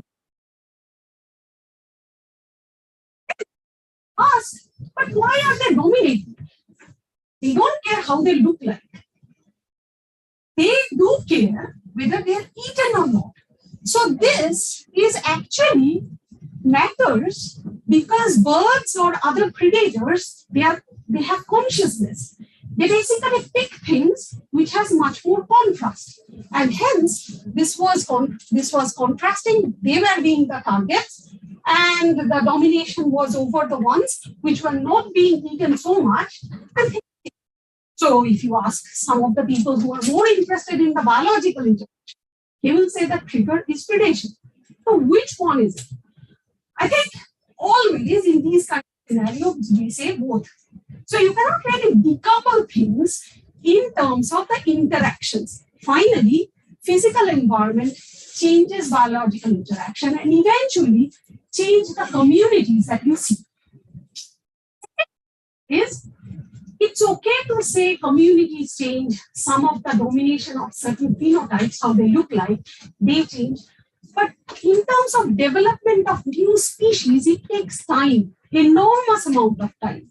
So although we can do really detailed survey today of all kinds we see all around, the moment when it comes to ask this question, how did they end up being here or got selected or finally, started being found in a particular place, then the very detailed laboratory experiments starts to show this limit.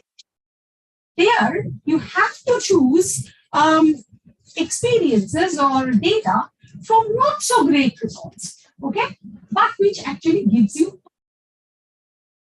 So we should start from what we see around.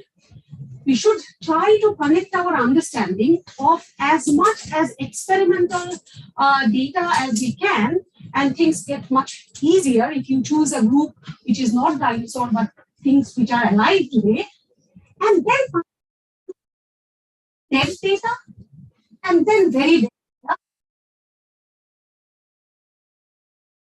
live, dead, very dead, but all to understand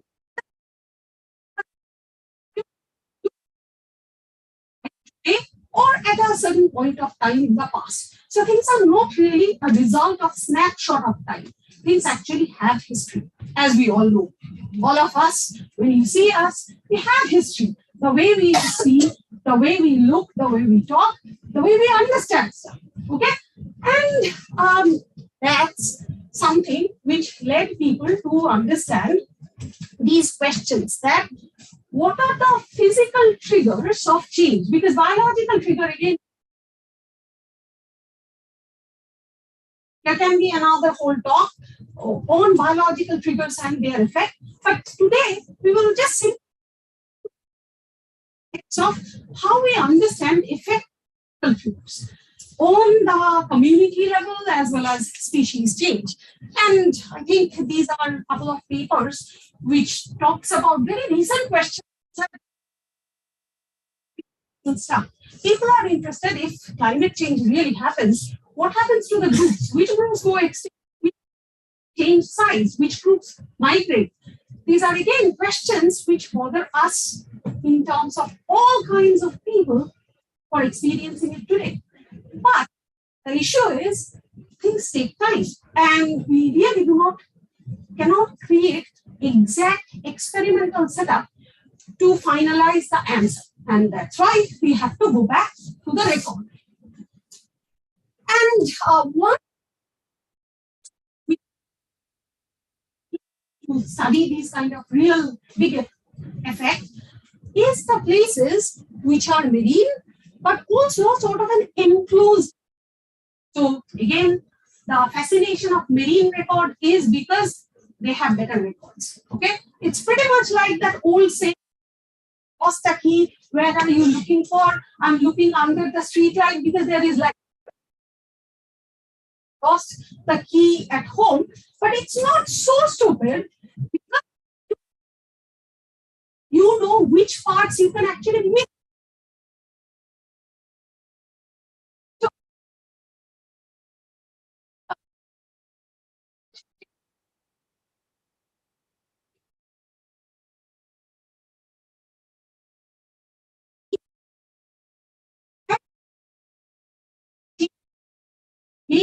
Or affect the communities. How closing it changes the community, how opening it makes the community change.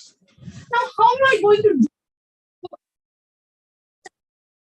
basically observe something where an ocean basin is opening and it's connecting to another ocean basin? The other one, I'm going to see how when the ocean basins are closing and how the communities react. Okay. Now, the group of that I'm going to look at,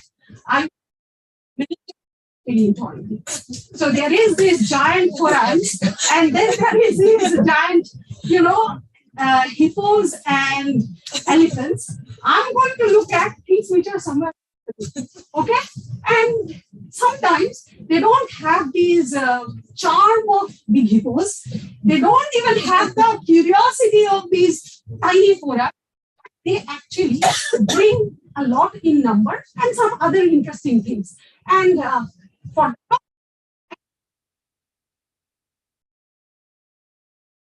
those are called clams and snails. How many of you have never seen one? You see, so I don't even have to spend time on talk about it. Okay, but instead of picking one group, I'm going to look at these.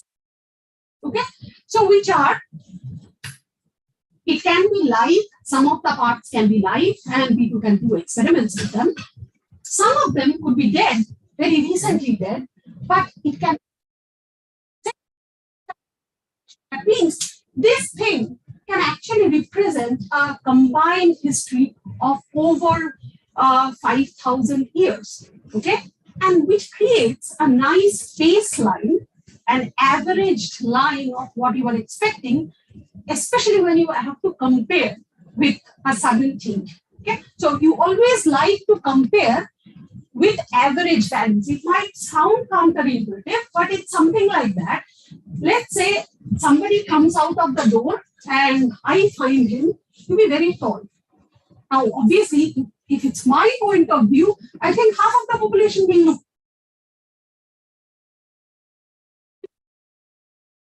So, a better criteria is I basically everybody in the room, measure their height, take an average, and then compare.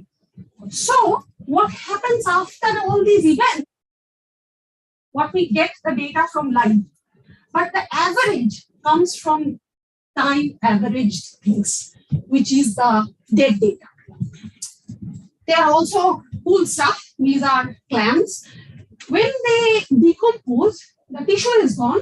They have calcium carbonate shells. They go inside the sediments. They sort of get preserved. They get preserved for very, very long time. And because live ones sort of are very patchy, okay, they live in one part. Next season you go, they have moved. But one particular place and accumulation of dead shells, they are very reliable proxy for an average trend. So average actually has power. People have done all these cool experiments where they have looked at live composition and also looked at the accumulated dead composition. So every time you will find that species in dead because they are sort of accumulating a lot over a long time. But they have a very, very nice relationship in terms of the proportion. So if the live assemblage shows you higher number of species, proportionally, the data assemblage of that area will also give you higher number of species. So it's a good proxy also. Other point, they are, again, as I said, somewhere in the middle. So they are not tiny, they are not very big, but that means you can do all kinds of cool stuff, and ecology is pretty complex. So they actually have different kind of trophic structure. They are not all nice. Some of them are consumers, some of them are predators. So when you change things, and especially at the somewhat at the initial, often, especially the large ones, they do not really change their morphology. Okay, and sometimes it's difficult.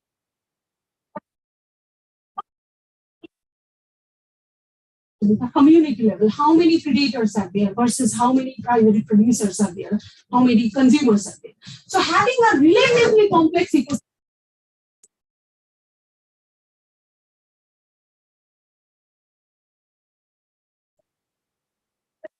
inside the sediments. So if you have to track even environments through this, you can do that. Again, calcium carbonate, you powder it, you analyze it, you get signals of what's happening in the water column, what happens on the sediments, what happens inside the sediments. Okay, and thanks to all my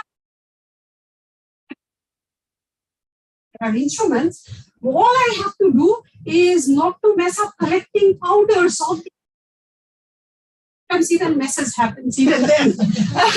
But talk about is these two things. One is we are opening an ocean. Okay, and very interestingly, before I think maybe if you go back in 10 years ago, or maybe a bit more, life is very important. We need to study that. Why? Because that will give us very good understanding of what happened in the past. Now it's actually flipping. Now our understanding is, yes, we should study the life because it will give us some understanding about some of the proxies that we can develop for the past. But the past actually tells us what happens in the long term. So use that to predict future, not to just understand what's happening right now. And that's called conservation paleobiology. You try to take wisdom from long-term changes and for making decisions of conservation. Anyway, so this is a work which I have been doing with my collaborators in University of Vienna. So what is, so all of you have known this here. This is Red Sea, this is Mediterranean. These were two separate ocean bodies, never interacted till Suez Canal. Okay, so Suez Canal opened and connected these two bodies. This is a big question because now you can ask what happens when the continents change their configuration. Two oceans meet. What happens to the dye? Which groups die? Which groups survive? And the groups survive can tell us something which is evolutionarily going to be more dominant, which are going to stay forever. Okay, and so there is a bit of history.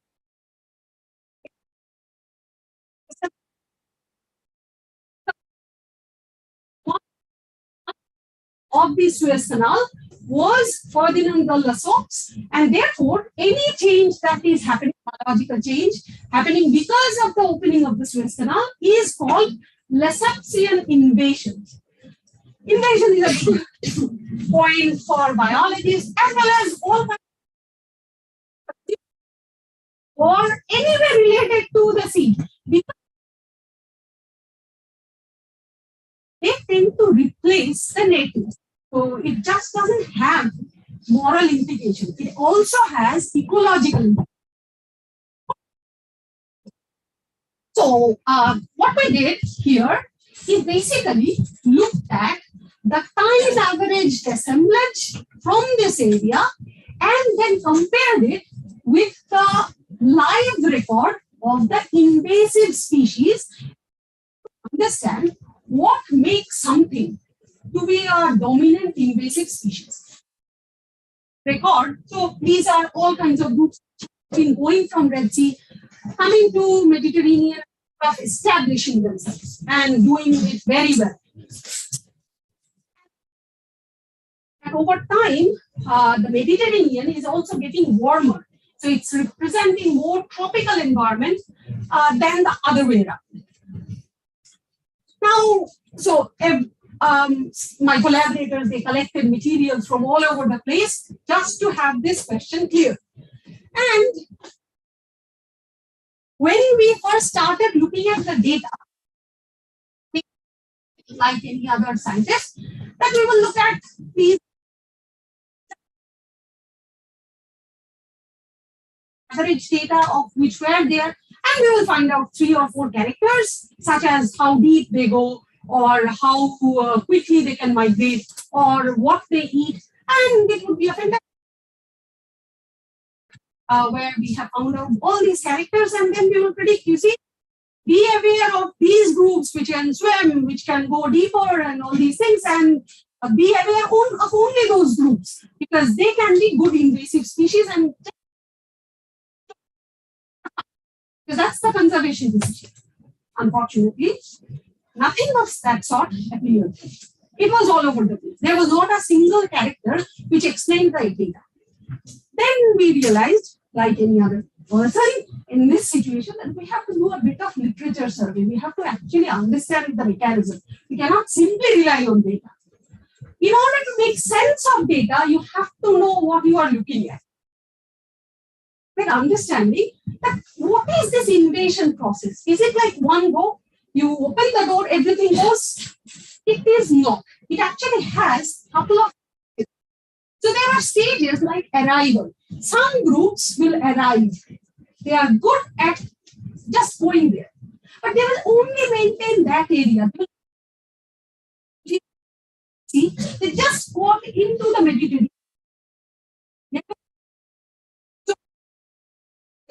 They will never make it a good range, solid species. Then there is a step which is where they started growing, and there are multiple such communities that are developing far away from where they entered from.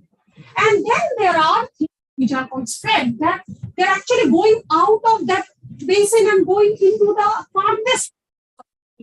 And that's the spread. So then we started asking this question, that at each of these stages, qualities make them good to pass these filters. Okay? If we do that, we actually find something interesting. That body size, only it, okay? The larger ones are not very good at.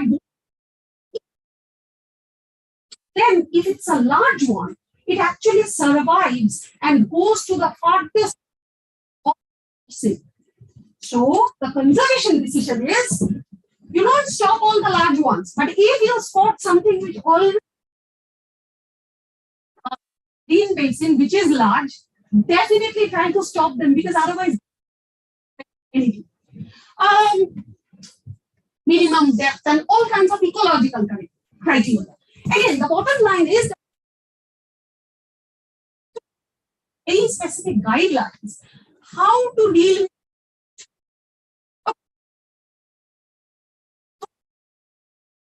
mention about this body size, because what it shows us that, you know, the things which actually went inside is larger.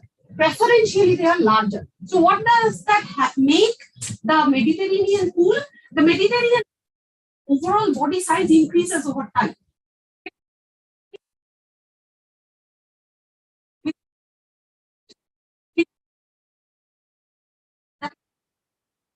The temperature, the overall body size will actually shrink. So they have shown it for fishes, they have shown it for some of the groups, and you know, when data is sparse, people generalize, and hence it's pretty much looks like if I go and finally settle down to the northern hemisphere, I'll become even smaller. It doesn't work like that. Simply because of this, climate is playing a role. Because Mediterranean is becoming warmer, the groups are actually getting much better opportunity of Red Sea, which is tropical, to be settling and proliferating. But it is a result of an increasing climate, increasing temperature. Finally, result. So, take-home message is the entire Earth is very connected. You cannot simply take one part of it, do experiments, and then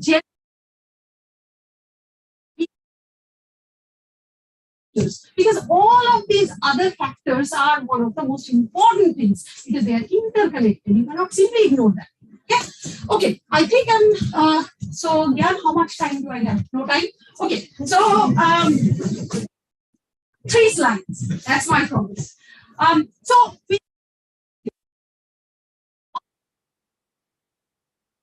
This connection, all of you are familiar. This is India, this is Mediterranean. Obviously, you cannot really take a boat and go there. But 20 million years ago, there was a sea connection right here, and that got closed. So now it's the reverse. Now we can ask this question: what happened to the fauna here after this closed? Did they look still like Mediterranean, or they changed? Lots of analysis. So I'm just, this is the best part of it, that I don't have to say anything, kind of go through the slides, showing you real pictures. things change. But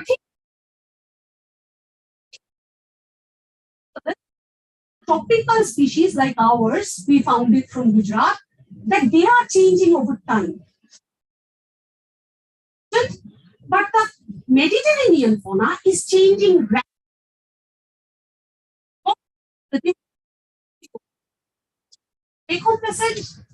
Tropical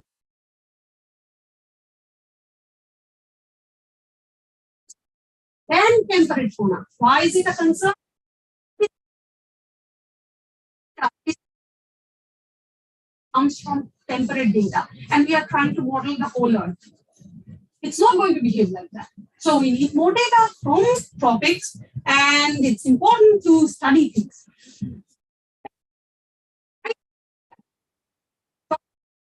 Is when we go to fields, and this is the some points that records are messy when you go back in, they are useful. So that's the final point.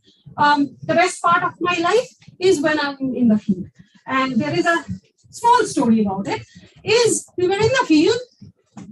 Generally, this is how the field looks like. And we were there. We were walking through a river bed to collect more fossils. Didn't carry much. Little bit of water, not so much food, and ended up being there. Boulders that you see, they are full of fossils. Okay, and that around 1 o'clock, we realized we don't have water, we don't have food, we have all these massive, huge fossils that.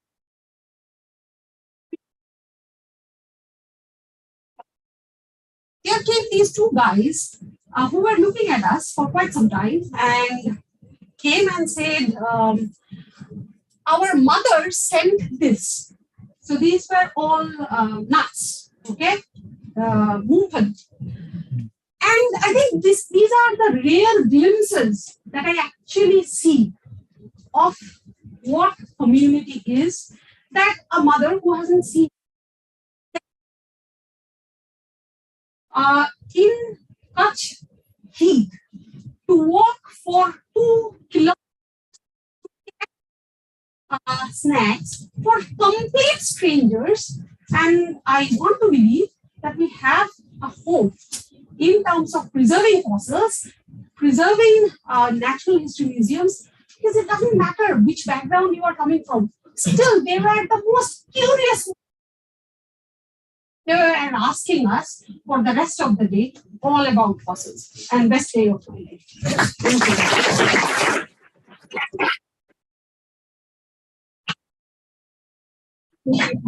Close open for questions if you have anyone from the audience.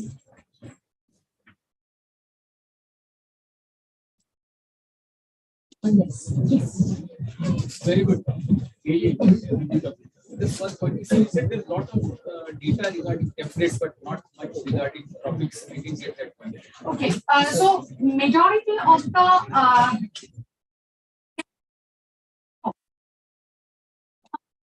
temperate region, especially when it comes to terrestrial record, simply because if you look at the temperate band, that's also the places where the high GDP countries are. And their record preservation is much better. It has nothing to do with that we do not have record. Still, it just that record doesn't get translated into any database. Yeah, record. Thank you, ma'am. Thank you for the talk. I'd like to please Dr. Papi have a conclusion. Thank you.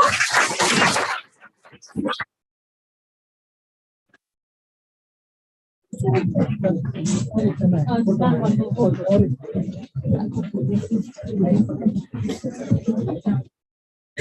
just give me 1 second.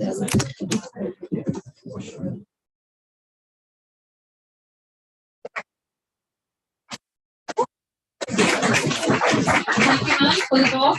Our next speaker, Dr. Tushar Kaushik, is also a revered paleobiologist, who's a professional member of Cushman Foundation for Foraminifera Research. Dr. Kaushik completed his PhD in micropathology from Department of Geology, University of Delhi. He's currently working as a scientist C at the Biodiversity Paleobiology Group, Agarkar Research Institute, Pune.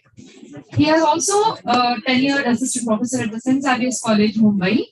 And his research focuses on diversity and taxonomy of modern foraminifera from coastal Maharashtra using morphological and molecular tools. It's a pleasure to invite Dr. Tushar Kaushik for delivering a talk on integration of morphological, micropaleontology, and genetic data in foraminifera. Over to Dr. Thank you. Thank you. Yes. So without taking much time, I think all of you need to leave right now. So I'll just take 15 minutes, not more. So most of my work has already been explained by Dr. Rajni Panchang. That is, what is foraminifera and what the importance they have as a paleoproxy tool. I am basically a geologist by training. I did my PhD, as she explained, from Delhi University in foraminifera. I had worked on integrated ocean drilling program, which is now called as the International Ocean Discovery Program on deep sea course. But as I joined Agarkar Research Institute, which has a mandate of working mostly in the life sciences group, I tend to develop an interest in integrating morphological micropaleontology with DNA-based genetic data. So this was something which is not very much done before, and this was something which excited me because I interacted with scientists at Agarkar Research Institute, and I got to learn many things which can be done in this field. This field is very nascent in India. It's one of the way, or you can say it's one of the lenses of molecular paleontology, which is budding up in the international community, but in India, very few people work on this aspect. So without taking much time, I'll just start.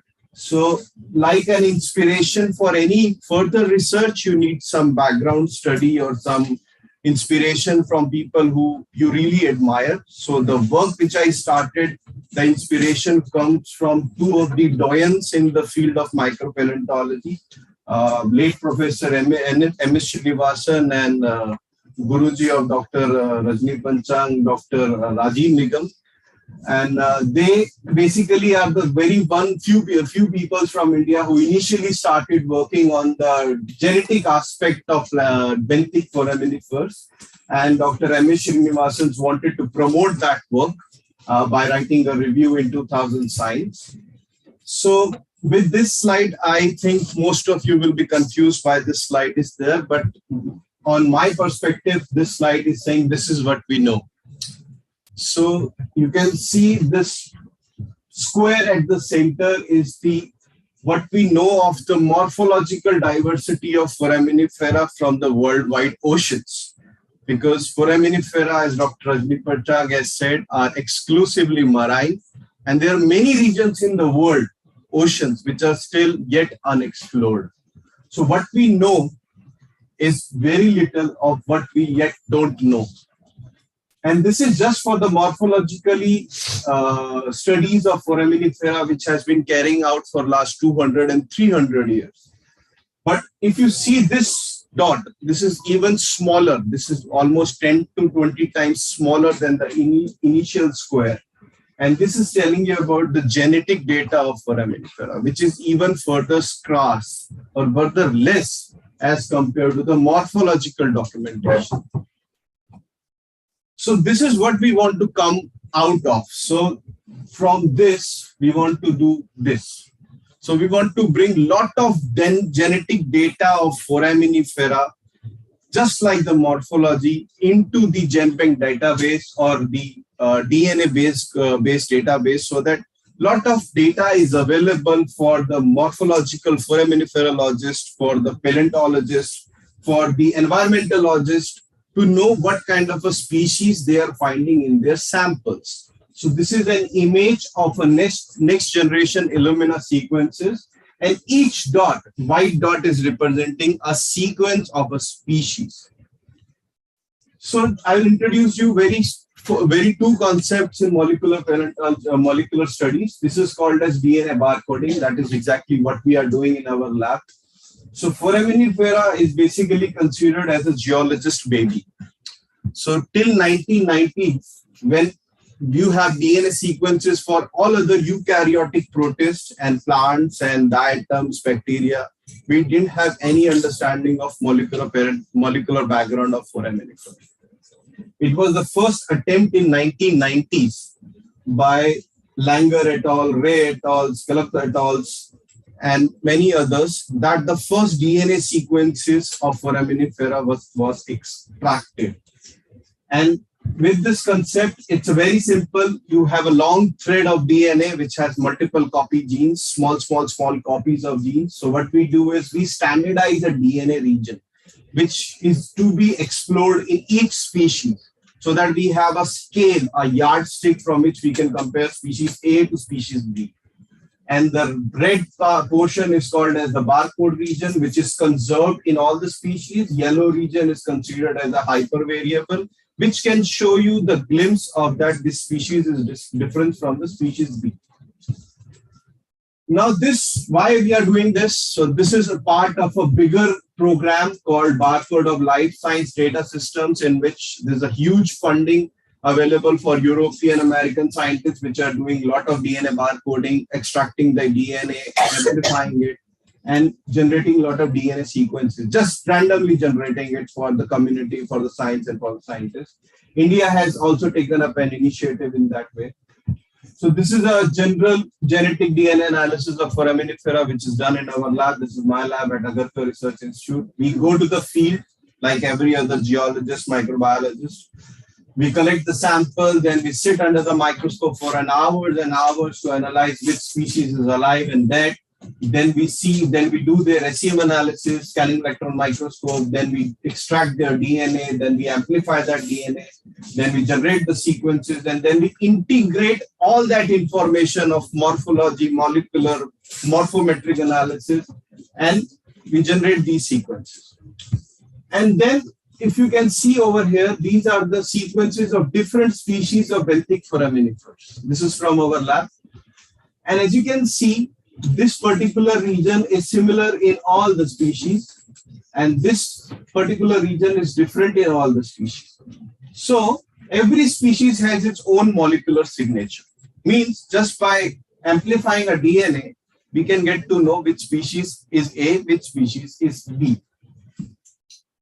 Now, foraminifera, why we are doing that basically, it has a lot of applications in downstream. It can establish, our target is to establish a catalog of foraminiferal species, revise taxonomic definitions, provide reliable identifications when the morphological criteria is very less. For example, in cryptic species where the two similar looking organisms share different genetic information, allow distinction between ecophenotypes or genotypes, identify bioindicator species, invasive species, and in the end, working on the ancient DNA studies using foraminifera DNA as a tool.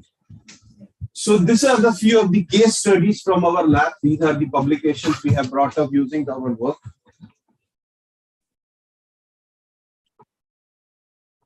Sorry.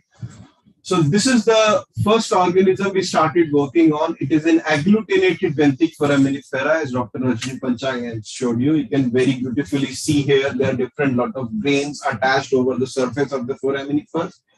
So they're also called as architects, small giant architects, which makes their own shell. So we did its first morphological analysis. We did its normal studies, SEM studies. We analyzed each and every grain, what kind of grain it is through EDS analysis. And we also studied its different morphological parameters. Then we also cultured them in our laboratory, and because if you want to establish a species cannot be a one organism. It has to be an interbreeding organisms which can reproduce the same looking morphology. So we cultured them to establish that it's a new species. Then with the help of molecular analysis, we came to a conclusion it's not a new species, it's a new genus, because it's quite distinct in terms of nucleotide base pairs or a difference from the other species. Hence the species were named after the late Professor M.S. Srinivasan.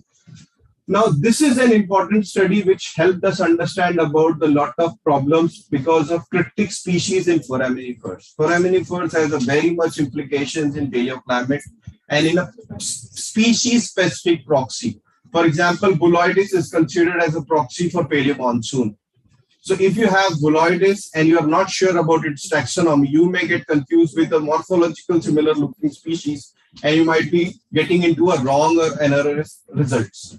So that's why we as a budding molecular paleontologists encourage people or encourage foraminifers to at least get the recent descendants or an extant species to get their DNA extracted, get it verified, because it can help you in lot of things in which where their morphological taxonomy is very scarce. There is very less number of criteria to distinguish between two morphological limiting species.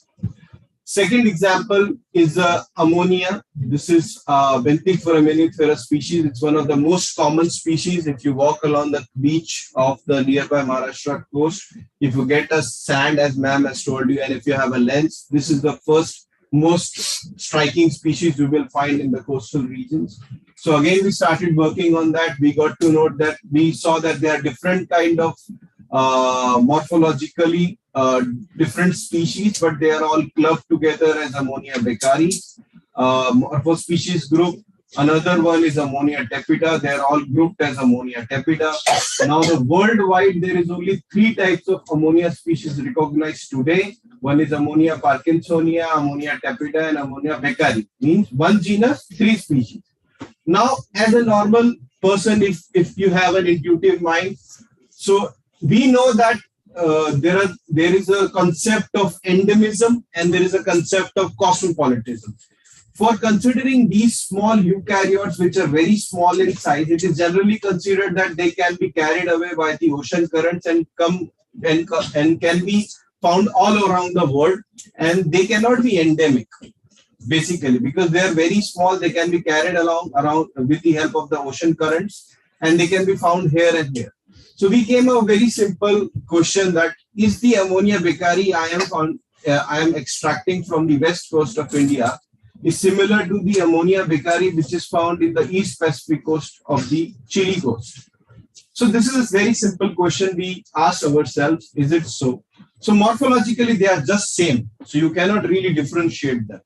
But when you do their DNA analysis, so once we did their DNA analysis, we got to know that no, they are completely different. So they are 2 different genetic types. One is type 26, which we found out from the west coast of India, which is considered as the endemic species of this particular region. Whereas from the west Chile coast, this has a different genetic type. So these 2 have been officially named as 2 different species based on morphologically plus molecular data. Earlier, they were all considered as Ammonia beccari. Okay. However, there is only one genetic type, that is Ammonia tepida number 1, which is cosmopolitan in nature. So, out of really 67 species we have discovered, there is only one species which is cosmopolitan. Rest show local endemism. So this is the one food for thought, that it is not as it what we seems. Everything is not everywhere in foraminifera.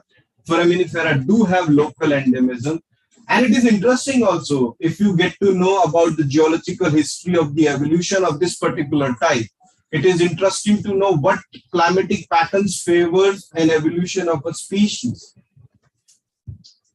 So next case studies, just 2 more slides. Next case study is about the organic walled benthic foraminifers. As Dr. Rajdeep Panchang has already informed you, there are certain types of forams which have an exoskeleton made of calcium carbonate, aragonite, as well as agglutinated ones. There are certain which lack the extra exoskeleton. So these are called as the organic walled foraminifera, also called as monothalamus. Mono means one, thalamus means shell. So as you can see, you can see the small radiating fibers. They are called as pseudo-reticulopodia, from which it takes food. You can show here. So this is a small video we made during our culturing experiments of these agglutinated foraminifers. You can see this foraminifera is slightly moving and trying to engulf this diatom inside it. So the basic food of this particular benthic foraminifera is the diatom. Hence, we were just checking whether it's an egg of a fish or is it really a foraminifer.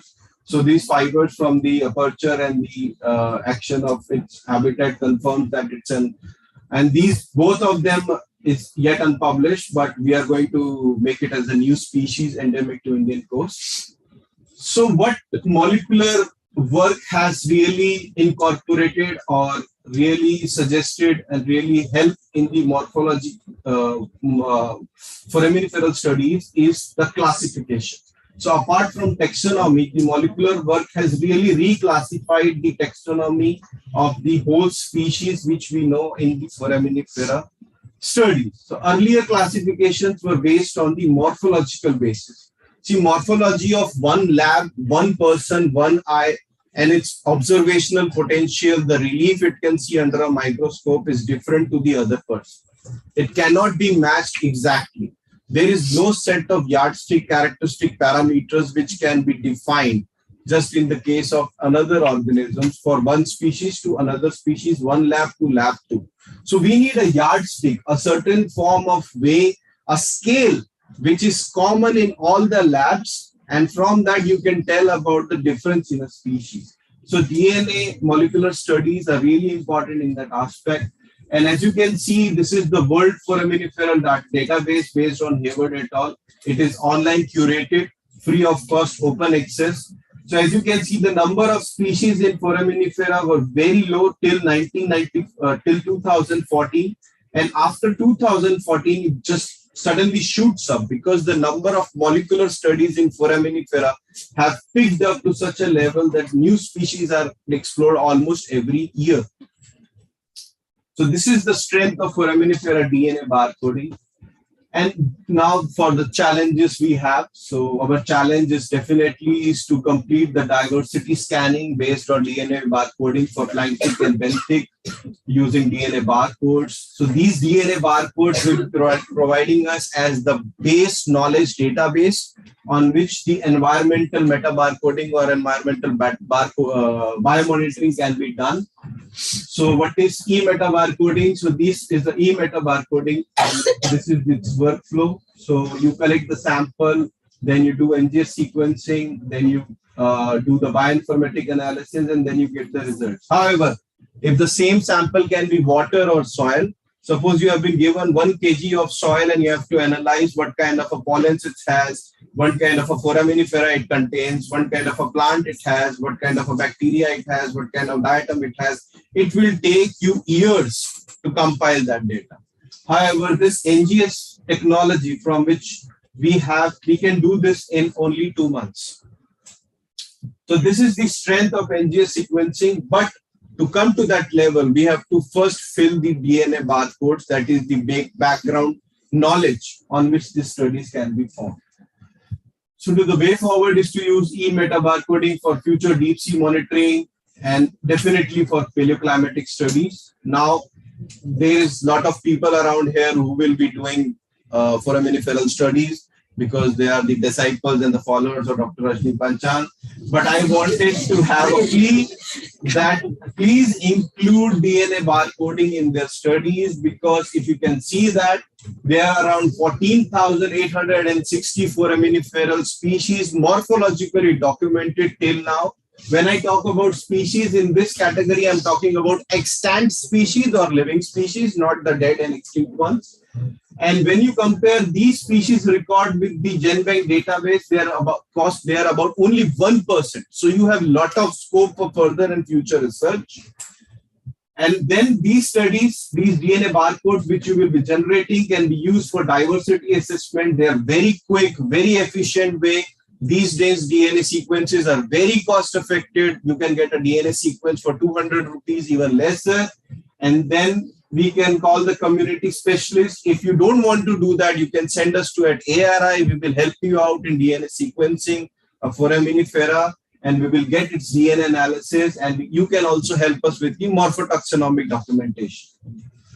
And in the end, as Dr. Chattopadhyay, Dr. Bhattacharya has said that there is always an exciting part to all the research. For me, it was going to the field and collecting the samples. So in 2020, we got a chance to go to Southern Indian Ocean, and we collected a lot of living planktic forams from that. This is my earlier students. This is from the Maharashtra coast. We were collecting a lot of benthic forams and like that.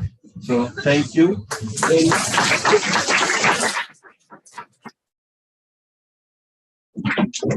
So in the end, I am not a molecular biologist or molecular systematics. I am just a foraminifera guy trying to help us out in improving the taxonomy. So in terms of geology, because this is the International Fossil Day, so we have a fantastic fossil repository as well as museum at Agarkar Research Institute, which is hardly 5-6 kilometers away from this place. So you can all come down there, have a look at our excellent fossil collections done by our previous scientists.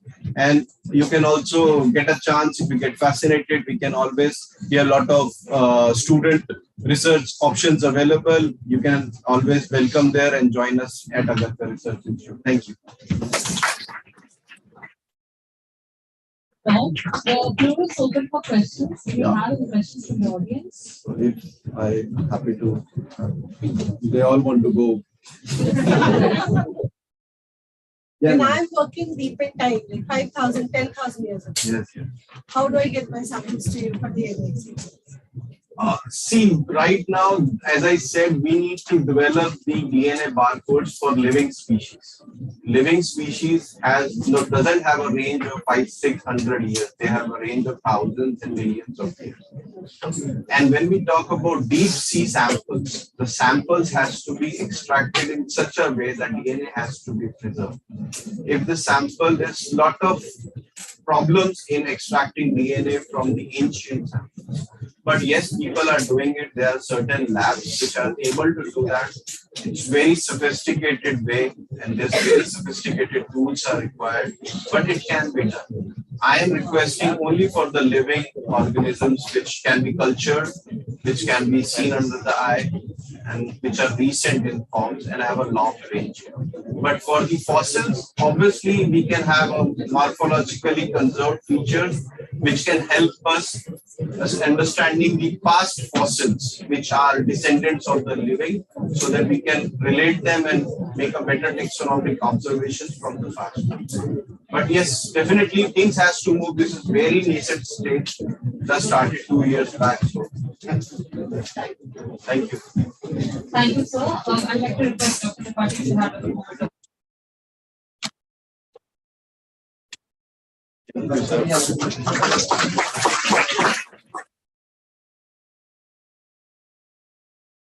Thank you. And request Dr. Tripathi to deliver any remarks for today's event. Okay. Thank you. Thank you. So we come to the end of this event, but I must tell that this is a great experience. I being not a non-journalist, I mean, it is. I really enjoyed all of the talks, to be honest. Starting with Professor Satya, thank you, sir. Thank you for your time, and it is really a great honor to have you here. The way you presented the hippos or tigers or the community that we have in the different environment that we see today is quite extraordinary. I think there is a way we can look in terms of a climatic adaptation of different communities. How the climate before LGM and after LGM things have changed, and whether we can use these evidence to understand the climatic adaptation for animals that will be great. Thank you for your time, and I must thank all other invited speakers, Diego Priya, Rajni, Tushar. They are colleagues, good friends. They happily agreed to be here and share their experience in paleontology, which is really welcome. Thank you. And I must thank all of you who could come here and your presence was the most important part of this activity, because I want to take this as a starting point where we come together frequently at different places. It do not have to be this place. Let it be any institute that we see in Pune that is important. Before we end, I must thank the IT team for the great support. Kritika, Vivas, Vikram, their help. And I am sure we as a lot of people have contributed to this for the doing this. Thank you very much for.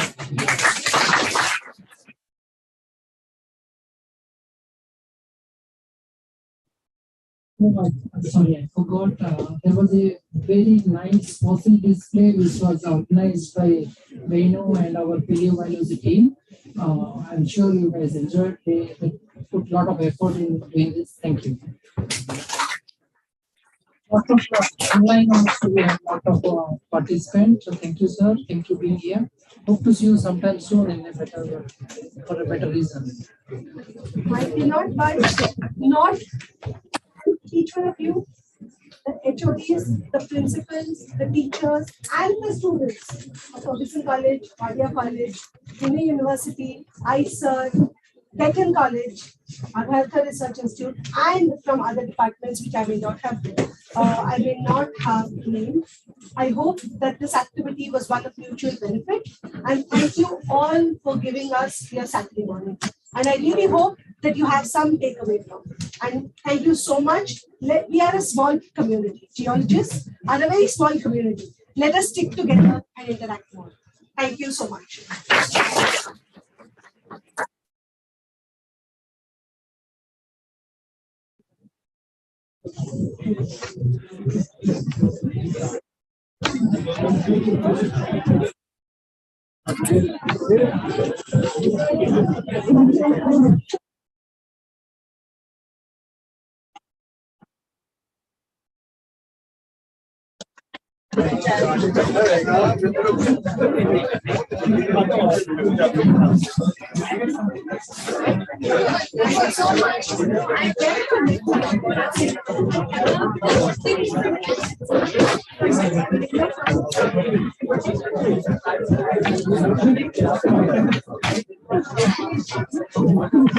Thank you so much.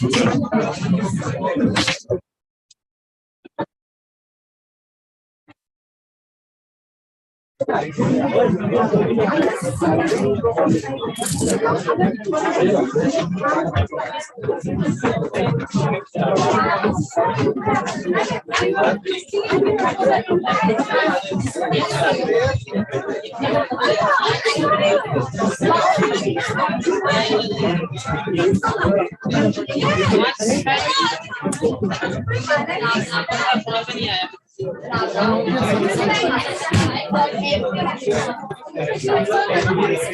you.